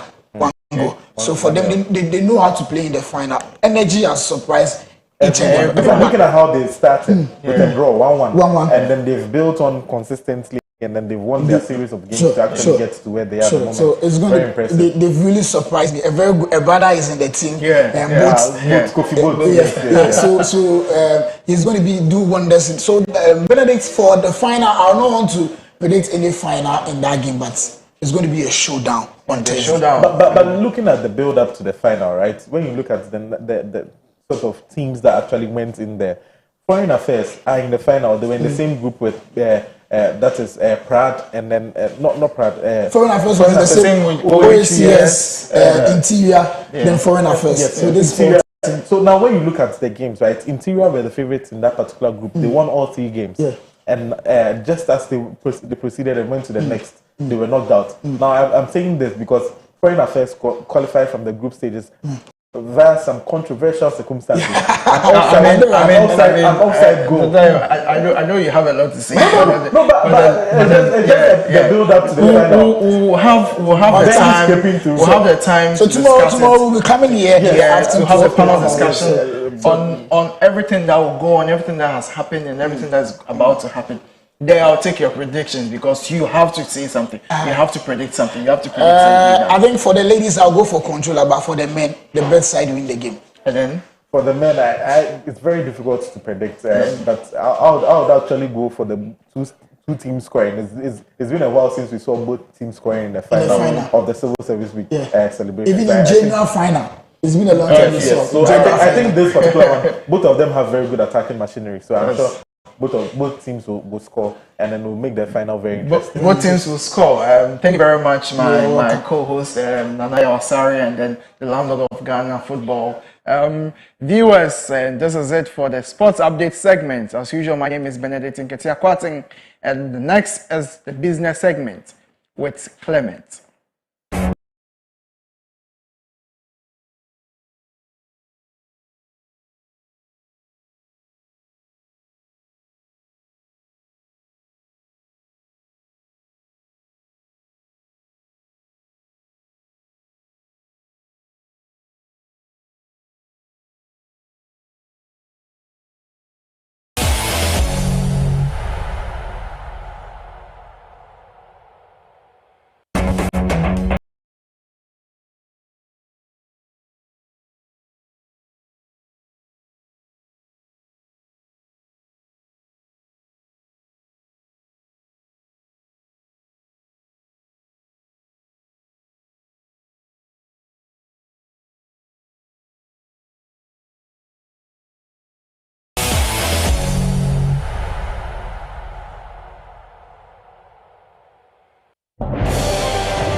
Good morning, welcome to the Business Update segment. I am Clement Yabankwe. Now on to our stories. For the first time in 2 months, Ghana's Treasury has seen an oversubscription in its Treasury bill auction, with investor demand rising significantly, nearly doubling the government's target by 97.82%. From the Bank of Ghana shows that total bids reached 20.98 billion Ghana cedis. Of this amount, the Treasury accepted 10.64 billion Ghana cedis, comfortably surpassing a target of 5.44 billion Ghana cedis and covering the maturing bills worth 5.24 billion Ghana cedis. This surge in interest reflects a renewed sense of investor confidence in short-term government securities following a period of lackluster performance in the T-bill market. Specifically, 5.65 billion Ghana cedis of the 13.77 billion Ghana cedis offered for the 91-day bill was accepted. For the 182-day bill, 2.99 billion Ghana cedis was taken from 4.22 billion Ghana cedis in bids, while the 364-day bill saw 2 billion Ghana cedis accepted from total bids of 2.98 billion Ghana cedis. Now, away from that, Finance Minister Dr. Atoba Forson will present the 2025 Media Budget Review to Parliament on July 24th, as mandated by the Financial Administration Act. This review will assess the government economic management during the first half of 2025, focusing on revenue generation, spending, debt servicing, and propose adjustments to fiscal plans based on current economic conditions. Key highlights are expected to include Ghana's microeconomic performance, inflation trends, and structural reforms. Recent data from the Bank of Ghana indicate a strong economic recovery, with real GDP growth of 5.3% in Q1 and a positive outlook for private sector credit. The trade surplus stands at $5.6 billion United States dollars, and the current amount surplus has reached $3.4 billion United States dollars. The minister will also discuss progress on the International Monetary Fund program and his commitment to meeting its conditions. To end with, GOL PLC is calling on the National Petroleum Authority, NPA, to implement a reliable and transparent lay-can schedule to ensure timely deliveries of petroleum products.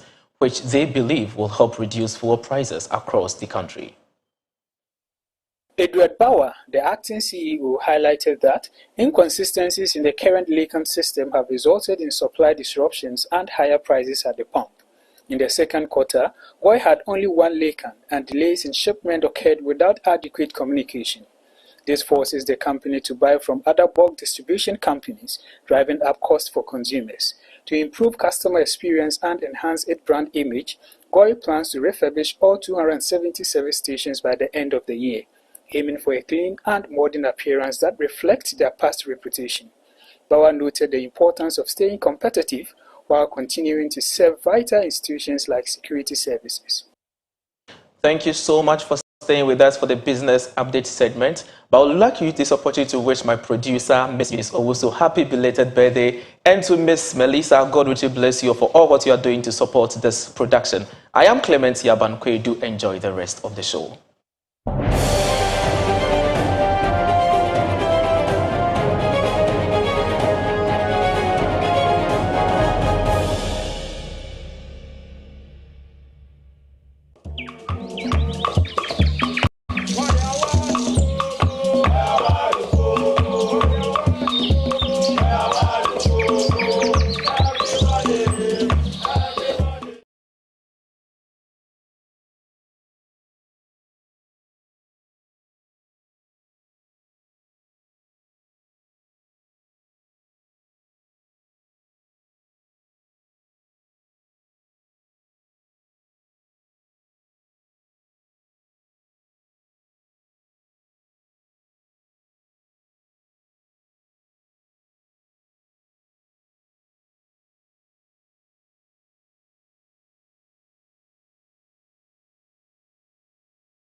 Celebration and awards ceremony from 16th to the 25th of July 2025 under the theme Adapting to Automation, Artificial Intelligence and E-Governance, the Civil Service in Contemporary Ghana. Main venue is the Accra Sports Stadium and grand finale and awards ceremony on the 25th of July at Alisa Hotel. Guest of honor is Honorable Julius Deborah, Chief of Staff to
You're welcome back to the Koko Digest Morning Show. And if you're just joining us, this is the main discussion. We're going to be talking about the 2024 tourism report here in our very own country. And I'm doing this with two esteemed guests, very lengthy profiles. So let's get into their profiles. Yes, it will be quite lengthy. This is to tell you the caliber of people we have. So the very first guest is Mr. Kofi Ataka-Krakusi, and he is the Deputy Director, Corporate Affairs, Ghana Tourism Authority. And yes, he was appointed as the board secretary to the board of directors to the Ghana Tourism Authority from 2010 to 2014. Moreover, he served as the special assistant to the then late CEO of the authority, Mr. Charles Osei-Bonsu, from 2014 to 2017. Now, he also served as the Deputy Head of Corporate Affairs from January 2018 to January 2024, before being appointed as the Deputy Director in charge of Domestic Marketing from February 2024 to April 2025. Now, Mr. Kusi is a Pan-Africanist and a nationalist and has served on various tourism committees, programs, and activities. Mr. Kusi has also been honored for several awards and citations, such as World Peace Ambassador, the International Parliament for Safety, Peace and Justice, United Nations African Chapter, Africa Early Childhood Education Awards Honorary Award, the Ghana Event Staffers Awards, the Africa Young Talent Achievers Awards IOTA 2023 Africa Corporate Man of the Year Award, Convergence of Young African Leaders Award 2023 Young Tourism Icon of the Year Award, then GTA Staff Dinner Awards Best Performing Staff Corporate Affairs Department 2023 Akwaba Festival 2024 Honorary Award.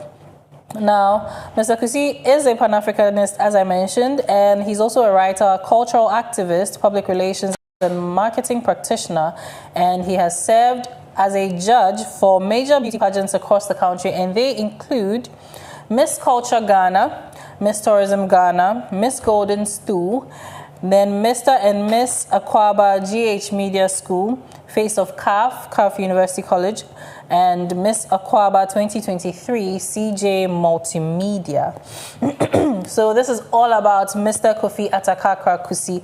Thank you so much for joining us. Thank you, Tia. I'm grateful.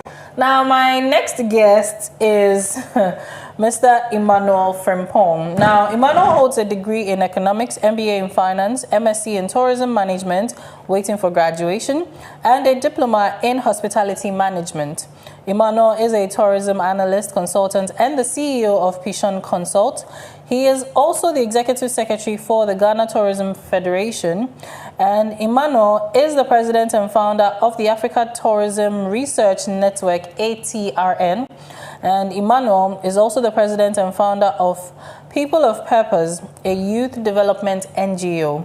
He previously lectured at Graduate School of Governance and Leadership, now Almond University College, and Aptech Aviation and Hospitality Academy, now Prudential College. Emmanuel currently lectures at the only government of Ghana's Tourism Training Institute, Hotel Catering and Tourism Training Institute.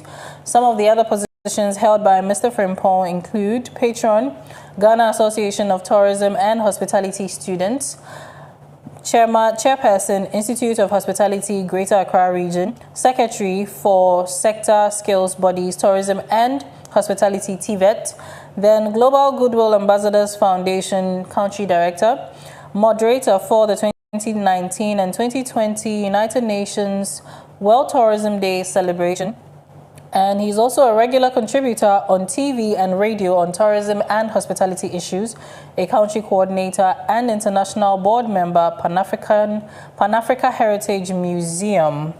Yes, so this is all about my second guest in the person of Mr. Emmanuel Frimpong. Thank you so much for joining us this morning. Thank you for having me, Aria. Right.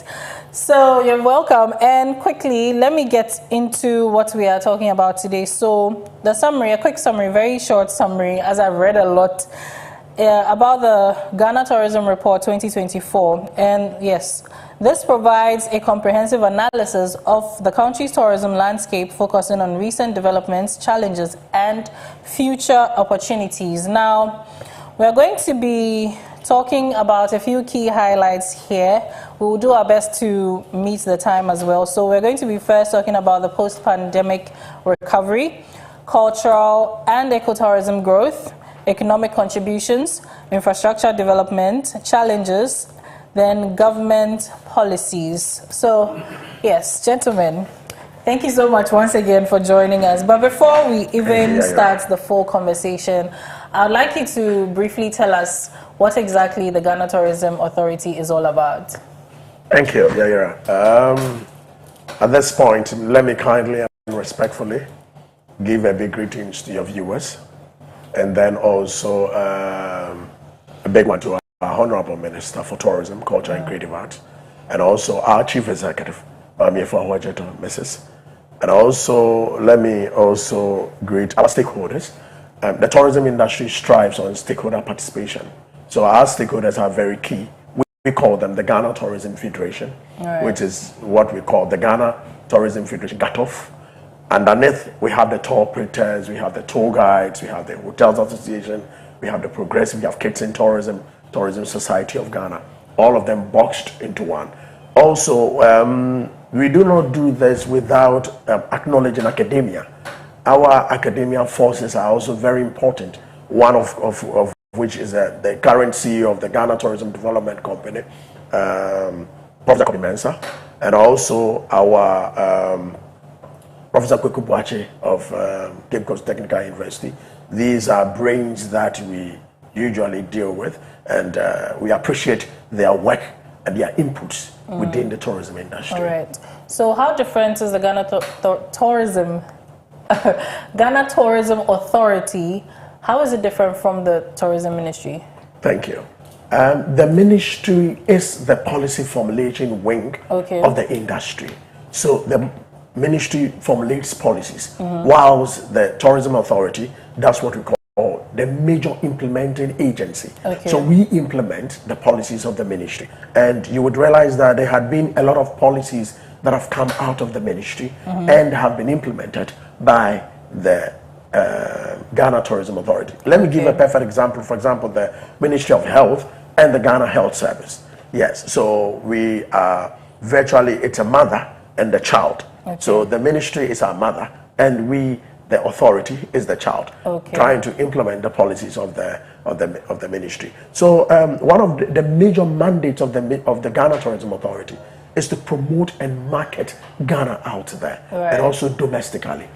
Domestic marketing is most important to us because there is an adage that says that you need to develop your own before you go out there and bring people in. So you would realize that over the years we have improved what we call domestic tourism promotion over the years, and also we have also improved what we call our international tourism presence. Aside this, there is a major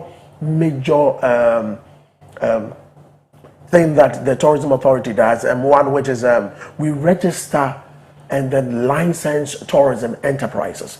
These enterprises, of course, if I should mention some of them, we have the hotels, we have the nightclubs, we have the travel and tour agencies, we have the guest houses, we have the clubs, the tourist clubs in the various schools, we have restaurants. All these come under, there are a lot of them. I may not be able to mention all of them, but we register and license them. So you would realize that the Tourism Authority has a whole department, which is the Standards and Quality Assurance Department, that undertakes these, just to make sure that we maintain standards, because we are dealing with domestic and international guests who travel in and out, right? We have international guests coming in, we have our domestic guests going out, so we need to maintain the standards so they appreciate our tourism. So basically, these are what the Tourism Authority, these are some of the things, amongst others. We also undertake research, like we did for the tourism report. We have a whole research department headed by Dr. Spencer Doku. And moving forward, we are looking forward to expand our tentacles. So we have what we call the public-private partnership department, which is headed by a whole director. We are looking forward to increase our presence with our private sector and also investors. They're coming in to help build and shape the tourism industry. Of course, we are looking forward to also make Ghana a tourism economy. You see, one thing is that we have realized that tourism is the driving force for any meaningful society. I think I'll come to that when we are to speak about COVID. All right. Thank you. Thank you so much. So, Mr. Frimpong, yes, you are the founder and president at the Africa Tourism Research Network. Can you give us a little about what you do? Well, once again, thank you for having me and my brother.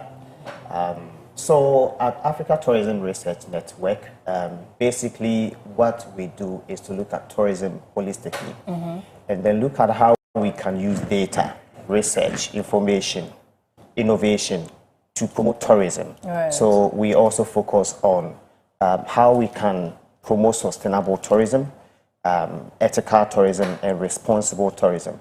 So we use different means to do that: training and capacity building, getting into research, and also engagement with other stakeholders to make sure that we get to where we need to get to as a sector. So basically, that is what we do. Right. So we know that the Ghana Tourism Authority came out with a report, and then you also came up with your analysis on this report. So we'll be delving into that shortly. Sure. But yes, based on the key highlights, post-pandemic recovery and the reports, the highlights of this, can you give us, because it's quite lengthy, we have to try to summarize everything. So can you give us the brief overview of the post-pandemic recovery? When COVID struck, you realized that the entire world was shut down. And one aspect of one sector that was hard hit was the tourism industry. Yeah. So people woke up to the call that unknowingly to them, it was the tourism that was running the show. You noticed it. So before COVID, we were doing so well.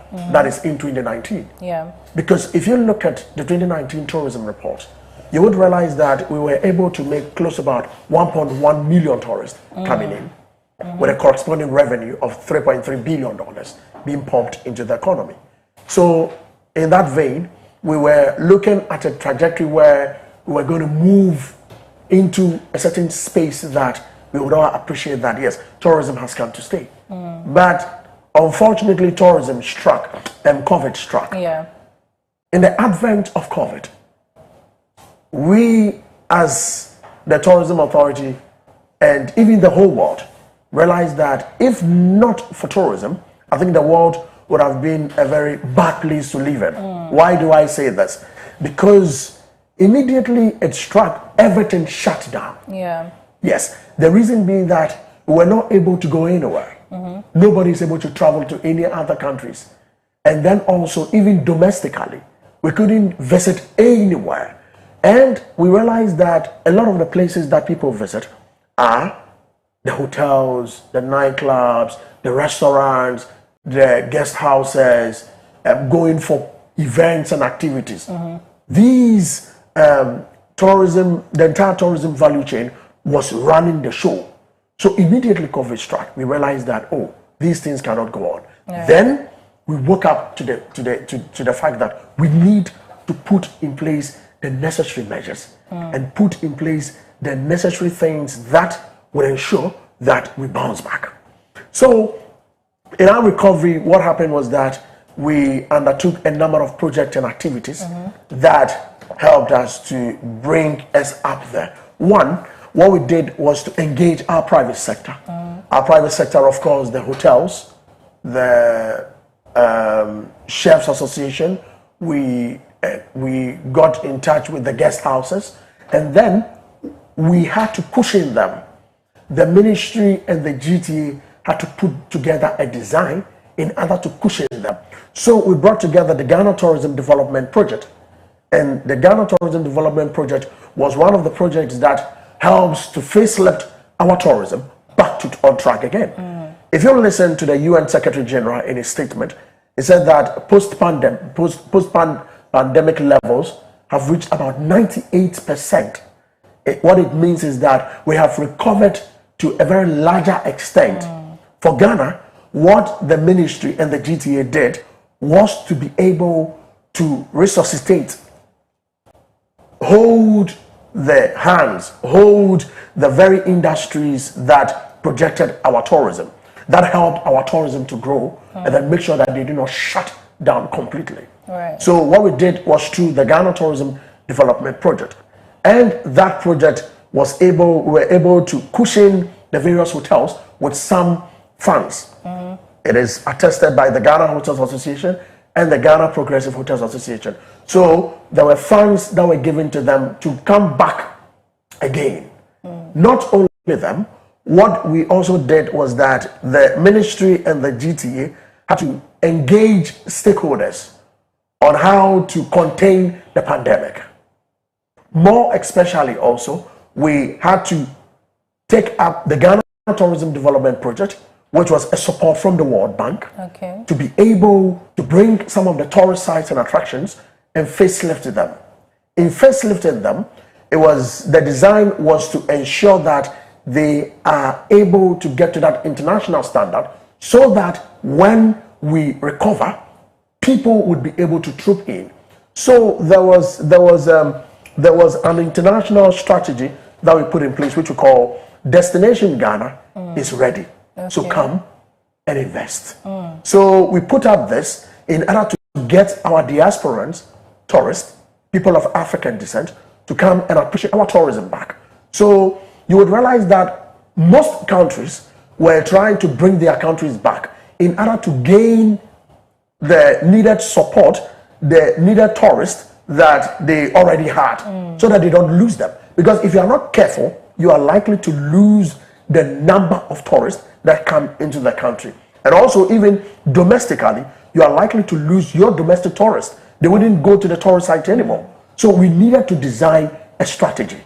And that strategy was, one was the domestic marketing campaign for our domestic market, which we call the Experience Ghana, Share Ghana. And then also we put together a number of ways and means to be able to get Ghanaians to appreciate our tourism, even when they were locked down. During the lockdown, of course, we brought together Snap and Win, that is the Experience Ghana, Share Ghana.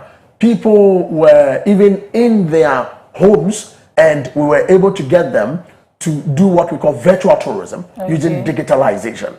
We got them to appreciate our tourism through some of these means. And then also the Destination Ghana project, which of course helped a lot of tourists to be able to come into the country immediately after the pandemic. So the pandemic taught us a lot of lessons.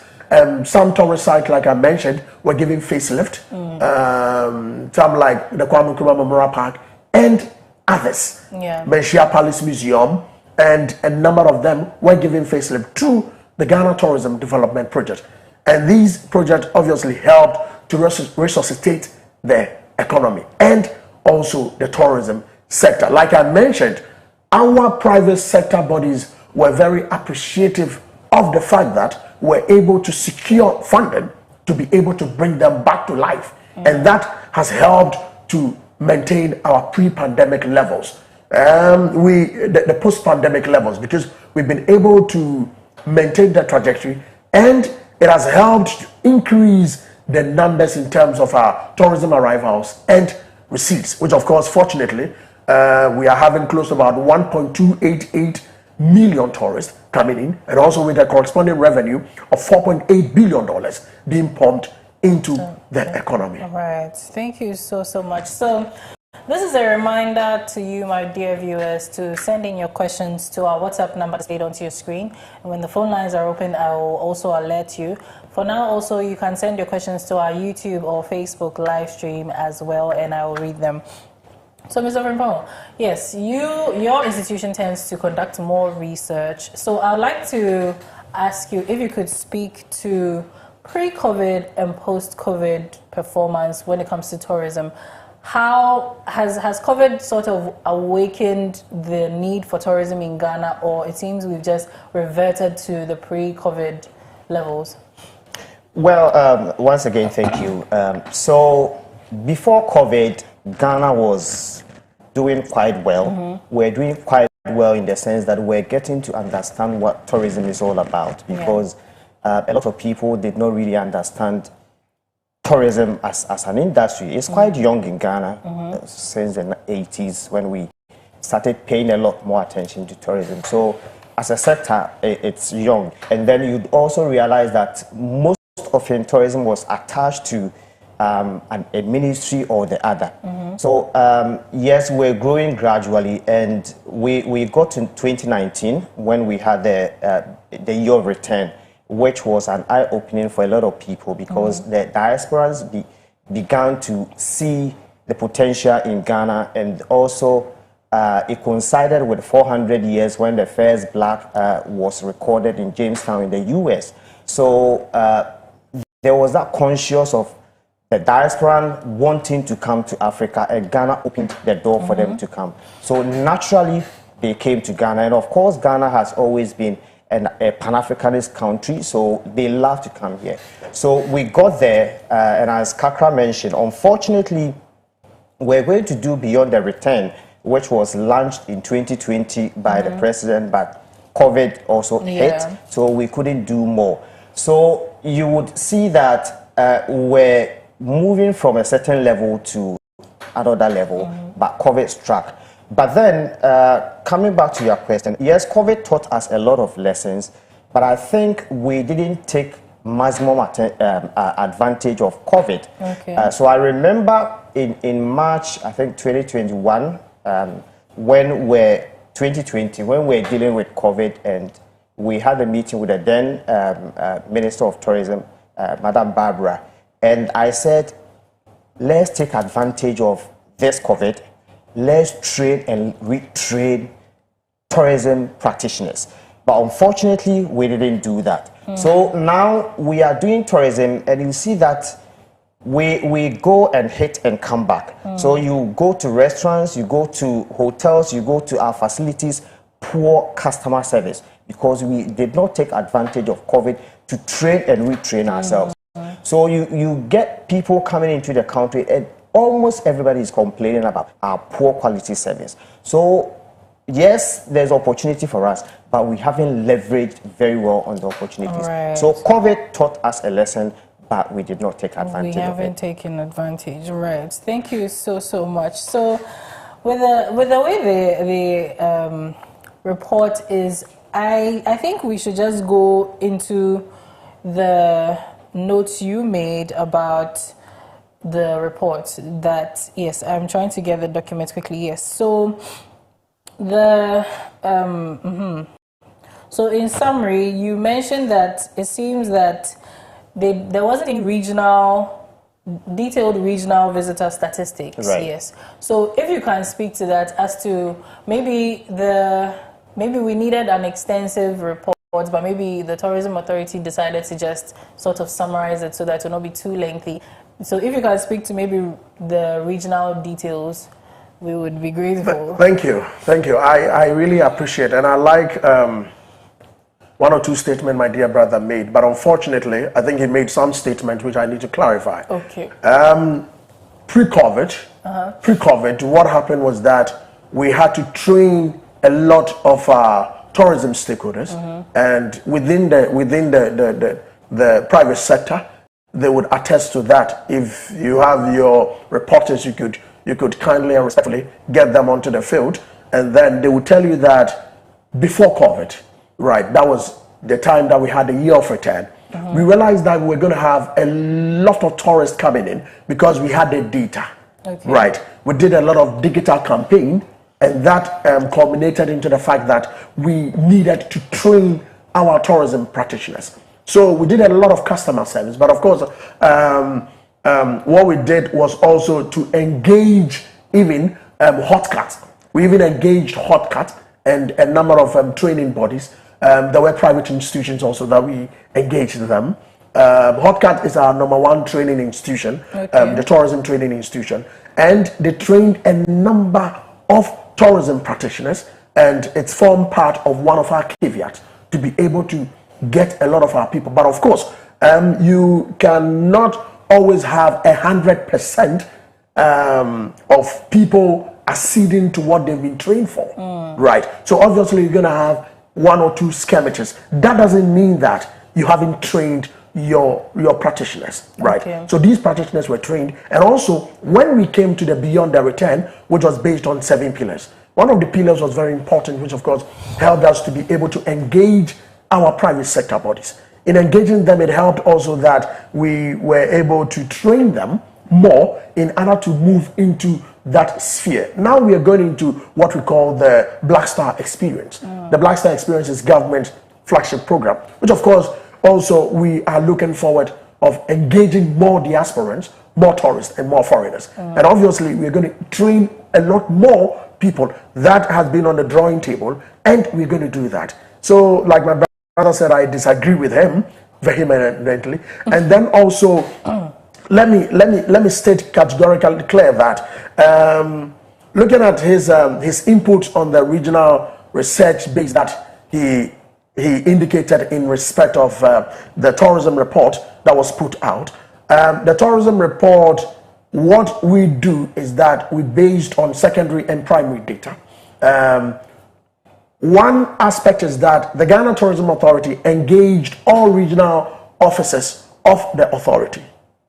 Data from the various tourist sites and attractions were inclusive. So what we do is that once we have a bulk document, right, there is a major bulk document. For example, let me take the issue of domestic tourism, like the top 10, where you have Kwame Nkrumah Memorial Park as #1, and then the others also following. We have a number of them, right? A lot of them, more than 10, right? But we had to bring the first 10 into the report. So the report is not only based on just a few number. No, what we can do is to bring just a few into the report, right? And then the bigger document, you can come to the office, and then if you want to have a copy of it, we can give you a copy. But what it is that it's not everything that can be. If not, it is going to be a very big document, right? So there are a lot more information that if you need more clarification, it is very important for you to call on the Tourism Authority and then ask questions so that you are giving the needed answer. So like it is, we have regional offices across the various regions. They were involved in making sure that the information inherent in the report were brought to the head office. Volta region, we have a whole directorate there. They brought theirs. Eastern, Ashanti, almost everybody brought theirs. So in their bringing of, obviously we would have to sieve them and see that, okay, this and that and that and that and that. Then we put most of the salient ones into the report. And that was exactly what was done.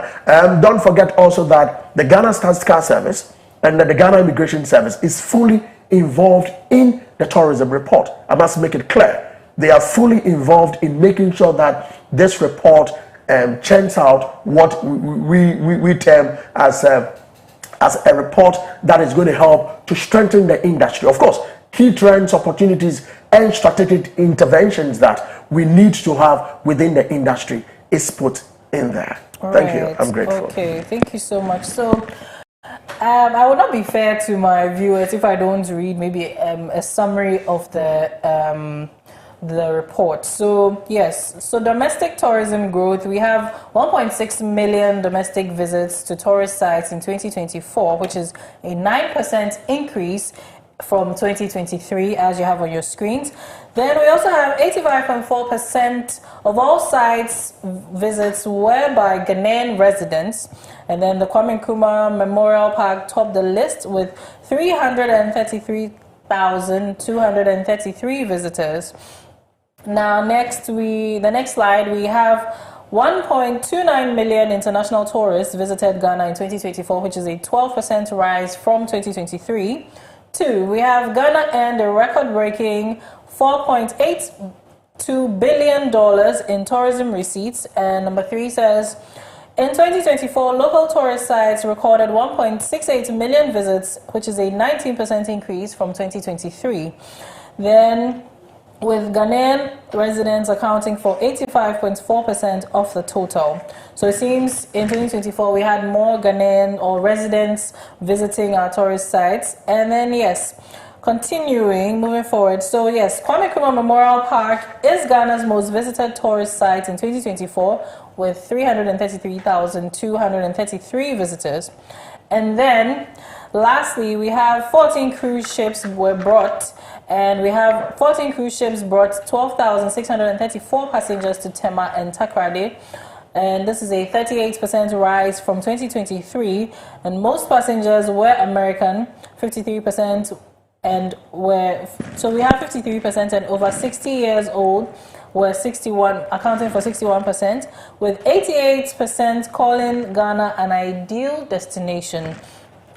And then in the last slide, we have, let's say, a few countries. So the rise in, or these are the top 3 countries that had most of their nationals coming to Ghana. Right. So yes, and so we have US being the largest, because in 2019 we had 118,009 nationals from the US visiting us, as compared to 2024, we have 137,862. So in that 5 years, the number has increased. And in Nigeria, pre-COVID, that is 2019, we had 102,339. And in 2024, that was last year, we had 111,581. And then UK nationals, we had 69,954, And in 2024, we have 52,845 United Kingdom nationals visiting us. So this is just a brief summary, overly watered down. If you're able to get the report, it is more detailed than this. Because of time, I cannot go too deep into the report. But yes, so with the issue of the regional reports, I think that maybe if we could get, let's say, summaries of every region, maybe that would have helped, because it made it look to, because I also noted that, okay, we didn't have the regional reports, even though it makes sense that it was all gathered but not really added. But if we had the summary written down, I'm sure it would have helped us. So now let's go to the cultural and ecotourism growth. What are some of the things that the Ghana Tourism Authority, or even as you have also, maybe Ghana in general, what are some of the things you've noticed that with time have improved? You mentioned that some of the places have had a facelift, but what other things or what other initiatives have been incorporated into making tourism in Ghana now boom a little better? Is it to any of you can take it up? Well, maybe before he comes in to answer that question, let me go back to the issue about training, and then maybe I won't talk about the regional distribution now, because I'm sure we'll get into my analysis. I don't think there was any training, as Kakra is pointing out, because I was the executive secretary for Ghana Tourism Federation, GATOF. That is the umbrella arm of the private sector. So when I was there, we had about 28 trade associations. So any training that would have taken place as an executive secretary, I would have known, and I was involved. Beyond that, I left GATOF in 2021, 2022. Right. So whatever training that has taken place, I'm very much aware. If he talks about the hot cut trained people, I don't know what period that Kakra is referring to, because for about 7 years, hot cut was literally not doing anything till when Madame Petrina came, and then when she started revitalization of hot cut, I was very much involved. In fact, I organized all the private sector entities for her to be able to engage them. Okay. So, sorry to cut you, but if we don't take care, the conversation might become a back and forth. No, but it is very important to set the record straight. Yes. Setting the record straight is very key, right? when he was there at Gatov, a lot of trainings went on, and he's aware. Akwesi Ajiman was the chief executive. My chief executive was the then Akwesi Ajiman. Okay. He's aware of that. And then also Hotcat. I worked directly with Madame Petrina, and a lot of industry professionals came there for training. Okay. Yes. So are we saying that Hotcat has been there without training anyone? There's nobody coming for training. No, are we saying that training, or you organize training? We organize training, and a lot of people were given the boost to go for training. Right. No, yes. Okay. So for the sake of the conversation, let's try to keep it a little. We'll do the fact. I'm sure both organizations can handle the facts later, but for the sake of the conversation, let's just try to keep it this way. Yes, with your report, so now, because you were able to identify problems, we would want to talk about solutions. This would help both institutions and our viewers as well. So in the summary, you made note of some key missing areas, which was, the first one was the regional tourism breakdown, which was, you said there was no detailed information, and you clarified that. So the second one was the employment impact, and you mentioned that it seems there wasn't any jobs or youth or informal sector data as to how many people were employed in that time, in the post-COVID recovery era. So I think I'll just take them one by one, then we discuss them. So the next one was the visitor experience. You mentioned no satisfaction or service ratings, but I think there was a little bit of satisfaction ratings in the report. Then you also mentioned sustainability performance, no environmental footprint tracking, and then air travel affordability, no analysis of flights or cost barriers. And you also mentioned investment data, no project pipeline or investment trends. And then global economic impacts, no reflection on inflation or global headwinds. And then regulatory compliance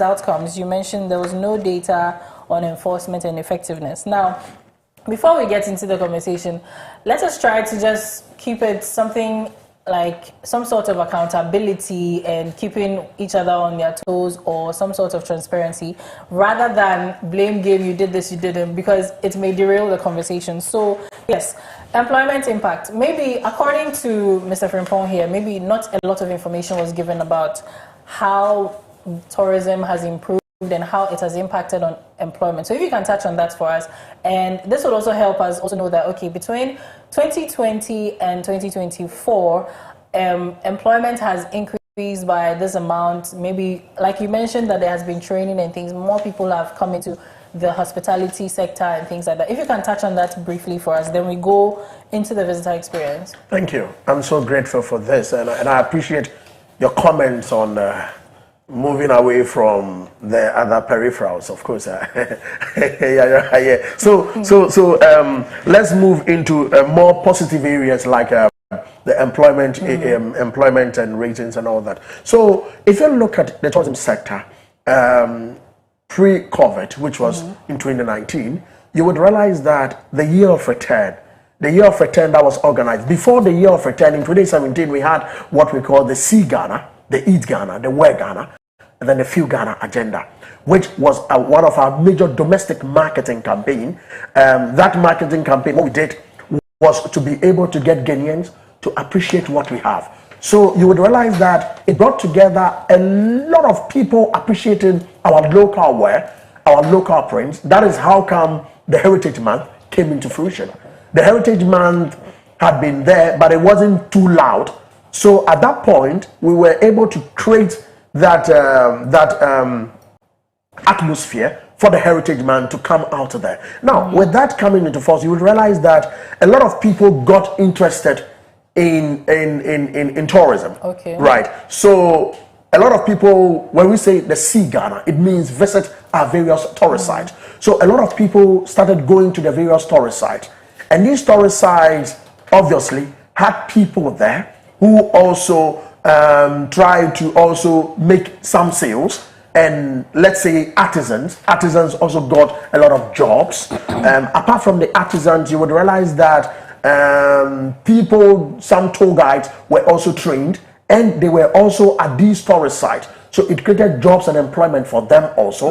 And for example, the person on the street Achomora no nam kwa no ene nkati around omunya ejuma no it's more or less something we call redistribution of income within the various families. Right. So the monies, when we say that we have impacted $4.8 billion in 2024 into the economy, what it means is that the money went into the pockets, into the various sectors, the various tourism value chain. For example, the restaurants, somebody comes to buy something, it goes to the restaurant. Yeah. They are all part of the $4.8 billion. Okay. So like I said, all these culminated in the fact that once tourism is booming, a lot more people start coming in. The artisans are in, the sculptures, photography, right? So you have people who are cooking food cuisine, right? The restaurants. So all these people, the hotels are getting a lot of jobs,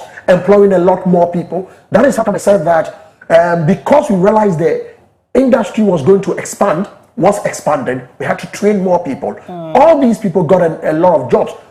Let me say that, if I'm not mistaken, per one UN report I chanced on, I think 1 or 2 of every job has to do with tourism. Do you get it? So a lot more people are into the tourism sector and are helping to boost various economies. Aside that, Beyond the Return also came with its own strength, where a lot of people were able to get into the sector and employment generations also increased. Obviously, it is not in the report, but the tourism authority, like it is, let me give an example of Kwewu Easter. Kwewu Easter also culminated into bringing a lot more people. It created jobs and employment. Event centers got a lot of jobs. The various events, we had December in GH. All these events and activities created a lot of jobs and employment for our entire tourism value chain. Right. The value chain is very huge, very long. And any and everyone that seems to find themselves in the sector have a lot to offer to the sector, and also gain from the sector. Okay, so can the Ghana Tourism Authority give, let's say, figures as to how many people saw this tourism as an opportunity to venture into something new? So let's say I was unemployed, I've heard of Year of Return, Beyond the Return, all of that, and then I decide, okay, I can make something African and start selling. Can you give us a figure as to how many people started their new entrepreneurial or maybe starting a new employment as a result of that? Good. When it comes to that data, obviously the research department looked at it, right?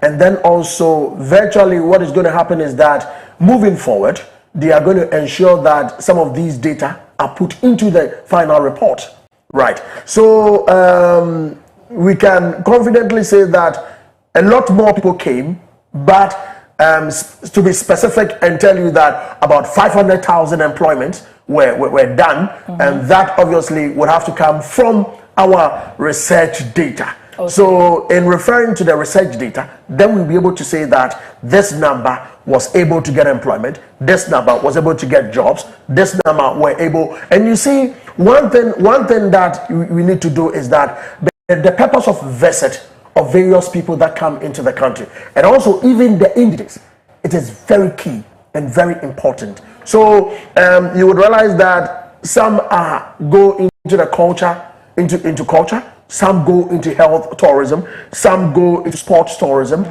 some go into convention, right? Some even some also into holidays and vacations.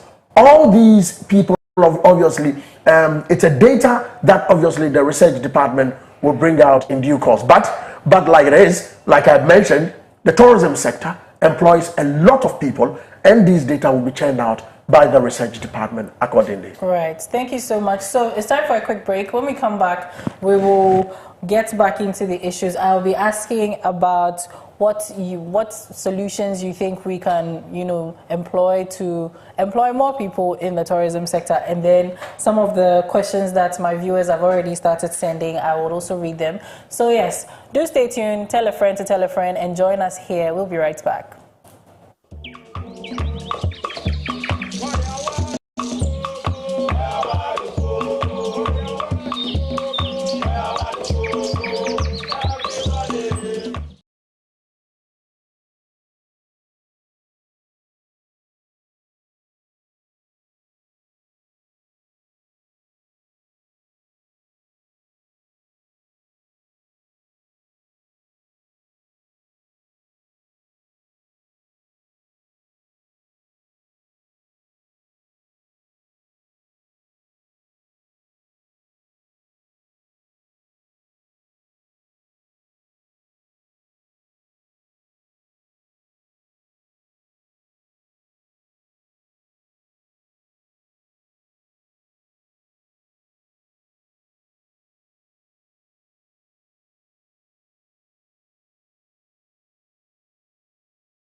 Yeah, welcome back to the Koko Digest Morning Show. And if you're just tuning in, we're having our main discussion breaking down the 2024 tourism report here in Ghana. And my guests are Mr. Kofi Ataka-Krakusi and Mr. Frimpong.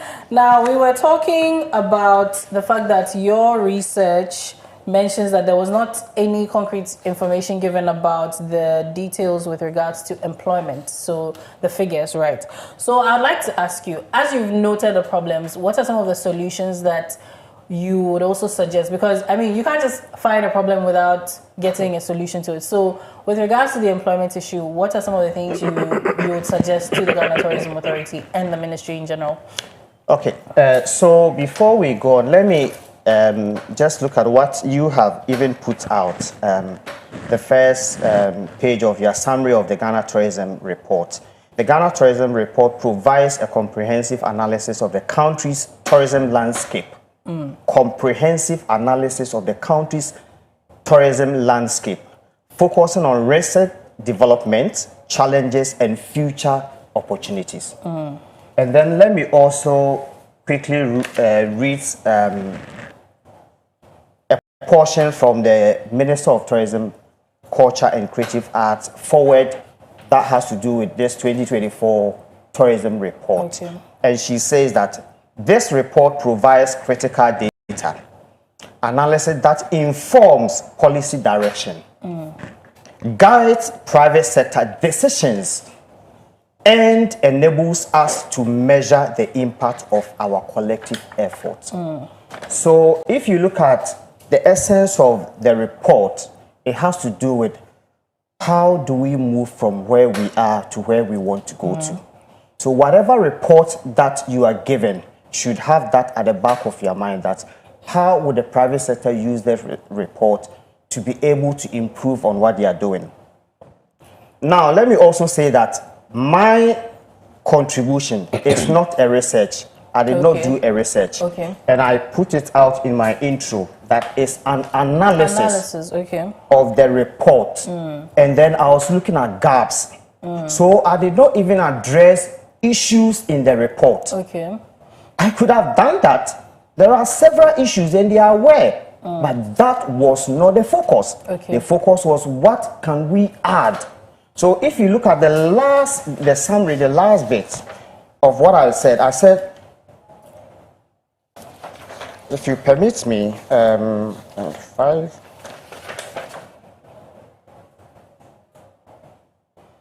So I hope we can all learn a thing or two to improve.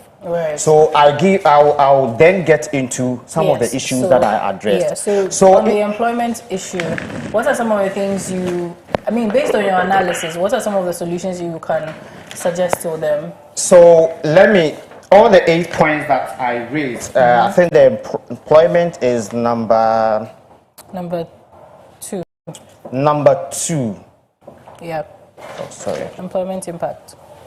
It's in the summary. Yes. The table, the tabulated summary. That's on the last but one page, page 5. Okay. But before then, I think I did number them. So this is tourism. Okay, number 2. Okay. So number 2, this is what I said about the employment. The report did not present, total jobs created or lost by the tourism sector in 2024. The percentage of youth and women employed, data on informal tourism-related jobs, that's tour guides, vendors, and that. Why is it important? I gave a reason there. Why is it important? Tourism impact on job creation is a key justification for public investment and support from development partners like the ILOs and other development partners. So when you do any tourism report, and you can check from anywhere, any tourism report by any country, you would always have employment report. Because that will give you how the sector is doing, whether people are leaving the sector, and that will tell you that why are people leaving? What do we do to scale up? What do we do to make sure that we get people getting interested in the sector? And then if we also employ more people, it also gives you opportunity for the nation to invest, because we are thinking about youth unemployment. So if there's a sector that can employ a lot more people, then we channel resources into that sector to be able to employ more people. But if people are also leaving that sector, it also tells you that people are leaving. This is a good sector. Why are people leaving? What can we do to make sure that people stay in that sector? So giving statistics on employment of that sector is extremely important for this reason. Right. Thank you so much. So we have a question here. It seems to be in relation to the next thing, which is the visitor experience, I think, or satisfaction. So it says, so this is Barrister Kojo, and he's asking, what infrastructure and funding measures has the ministry put in place to make these sites attractive? I agree with Mr. Frimpong when it comes to customer service. It is not up to expectations. So who would... Okay, yes, for you, based on your research, what are some of the infrastructure and funding measures that you think the ministry can employ? And then we'll come to you, Mr. PC. Well, I wish we had time to just look at... So you keep saying research. I didn't do research. Okay, analysis. It's analysis sorry. Yes, of the gaps that I felt, or my organization felt they could have looked at. And let me just quickly mention them. The first one is comprehensive regional data breakdown. And I give a reason. Regional data guides targeted investment and helps distribute tourism benefits beyond Accra and Central Region. So when you don't have the regional data, it makes it difficult to channel investment into certain regions that are lacking. And if we don't have it, and you say you have it in the office, provide it. And you can say now a document is bulky, so you can't provide it. We have internet. We have several opportunities that we can get information without having to put it in a bulky document. So that is not an excuse. The second one that I talk about, which we just mentioned, is the tourism sector employment figures, which was lacking. Visitor satisfaction and feedback, which you said it was mentioned. But if you look at the report carefully, you realize that it was done within a certain period, and then it was almost like everything good. But that is not the real reflection on the ground. Well, I think when we refer to the document, I think they put up percentages of how many people were dissatisfied, how many people were pleased. But coming back to the question our viewer asked, what are some of the infrastructure that you think can be, pumped or can be built upon to help some of these things? Because he's also saying that the customer service is not up to standard. So customer service, now we can put in the employment, the people that were trained, then even the quality of the place. Because the other time you came, but that was back in March, you mentioned that some places are even run down to the point where it is no longer even a tourist site. It is just a rundown, abandoned place. And all these places. So I'm asking now, since based on your analysis, you found gaps. Now, in these gaps, what are the things we can do to fill these gaps? Okay, so for instance, the customer service that you talk about, training, right? So we have to have a regime that before you get into the industry, there's a certain level of training that you attain. Right? We have an airline that requires the authority, GTA, to make sure that people that are in the industry are trained. So we need to enforce that. We have training institutes around what are the curriculum that they are running. Are they fit for purpose? And most of the training facilities that we have around are not fit for purpose. Then infrastructure, you asked about infrastructure, road infrastructure. Even there are some places that you go, ordinary toilet facility, most of them don't have. Those that have are not anything to go by. So most tourists are not interested in using those places. So there are areas that they are improving. If you go to, I was in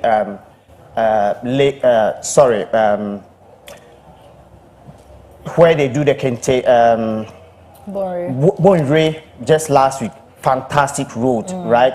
GTA has also put up a facility there that is good, but a lot more places. Go to Jamestown here, go to any of the attraction sites in Accra.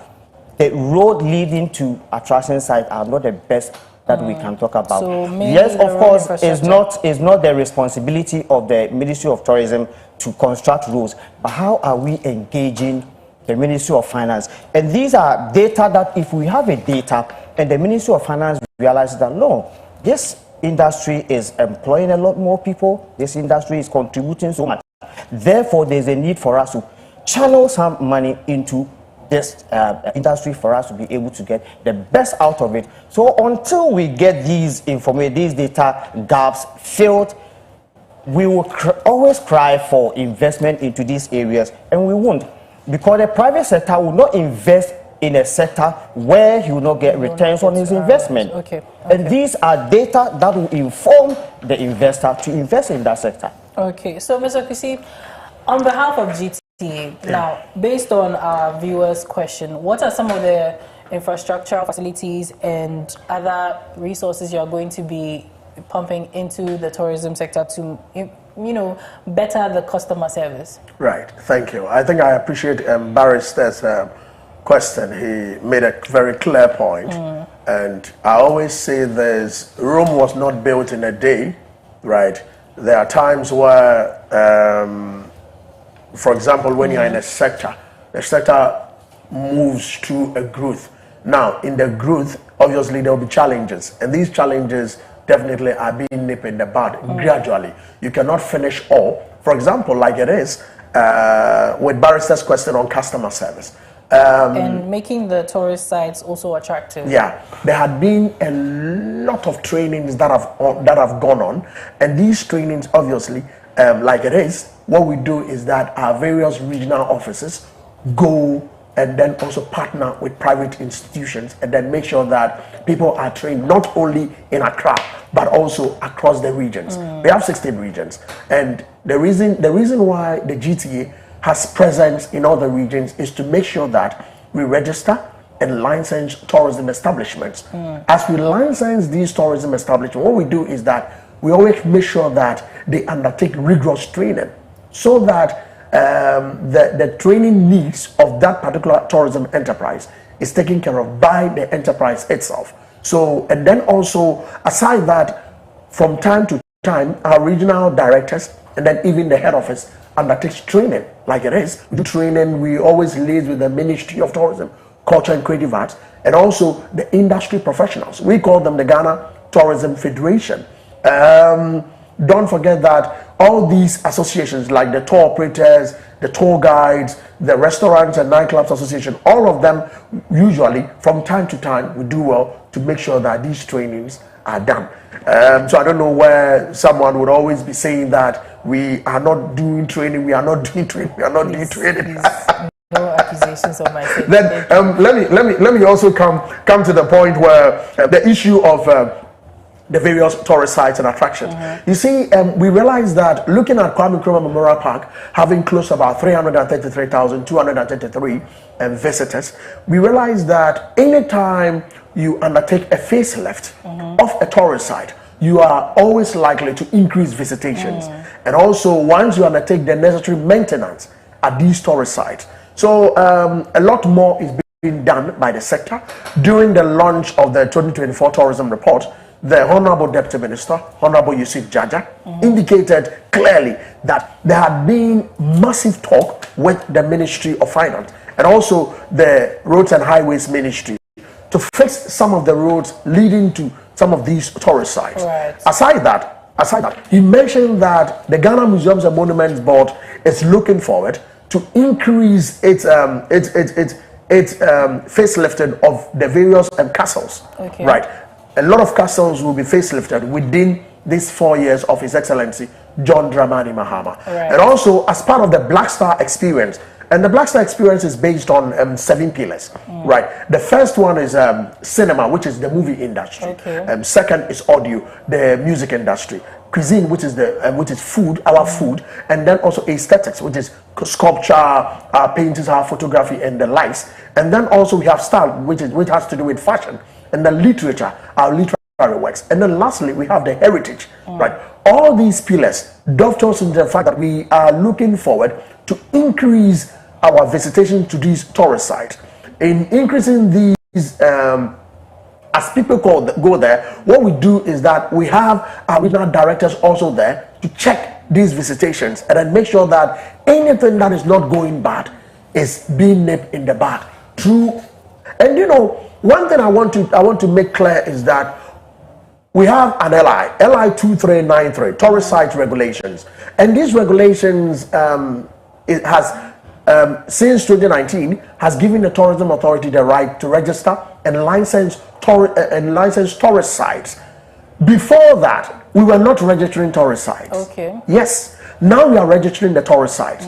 So from 2019 coming, what we are doing is that we are taking an introspection into these tourist sites and the reports coming from there, and then making sure that things that are not going well there are being put into the right perspective. Okay. Aside that, also is that we are virtually having conversations with private sector to see how they can also invest into the tourist sites and attractions, which is very key to us, because we need to, like we had the World Bank with the Ghana Tourism Development Project, we're able to facelift some of the tourist sites and attractions. A lot more would be done by His Excellency John Dramani Mahama's government, which of course he mentioned clearly during the launch of the Black Star experience. He mentioned that a lot more of the tourist sites and attractions will be given facelift. And like I said, Rome was not built in a day. It is a matter of time for us to get some of these things done. Okay, Thank you. Because of time, we would have to cut the conversation short, and I know it would have been a very heated conversation having more time. But Mr. Frimpong, I'd like to take your closing remarks. Maybe you can add a few more solutions based on your analysis into it briefly, and then Mr. Kusi, you too can give us your closing remarks on behalf of the GTA. So let's hear from you. Well, so tourism is a big industry, and Ghana must play it big.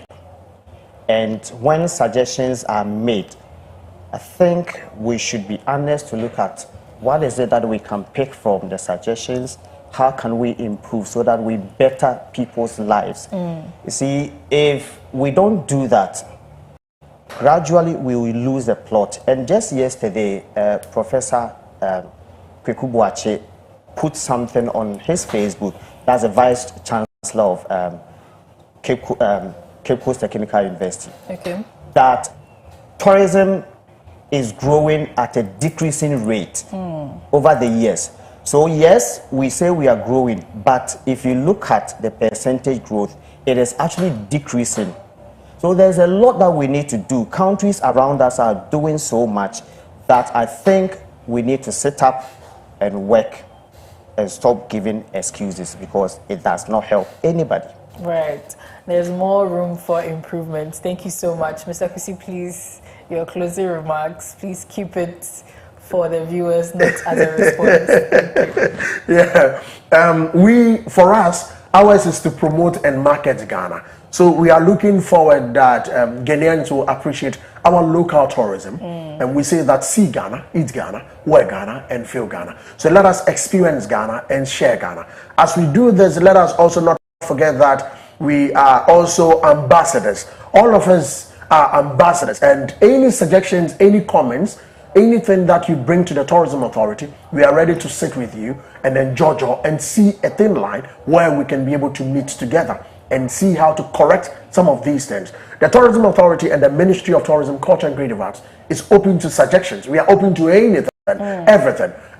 Since this tourism report came into fruition, we've had a lot of comments, and all these are being taken into careful consideration just to make sure that we put out the right things, and then also make sure that the needed information that Ghanaians need would also be brought to bear. On that note, let me say that we at the Tourism Authority, we say culture is the foundation of the tourism that we do. So let's appreciate our culture as a people. Let us appreciate what we have.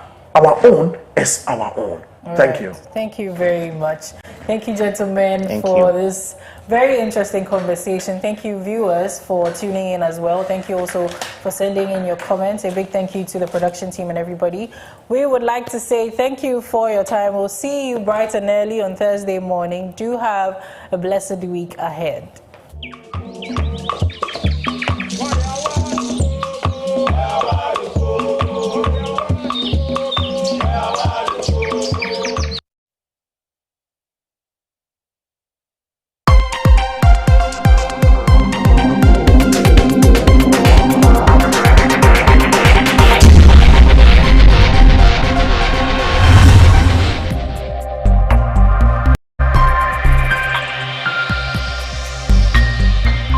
Clog TV. Beyond the policy.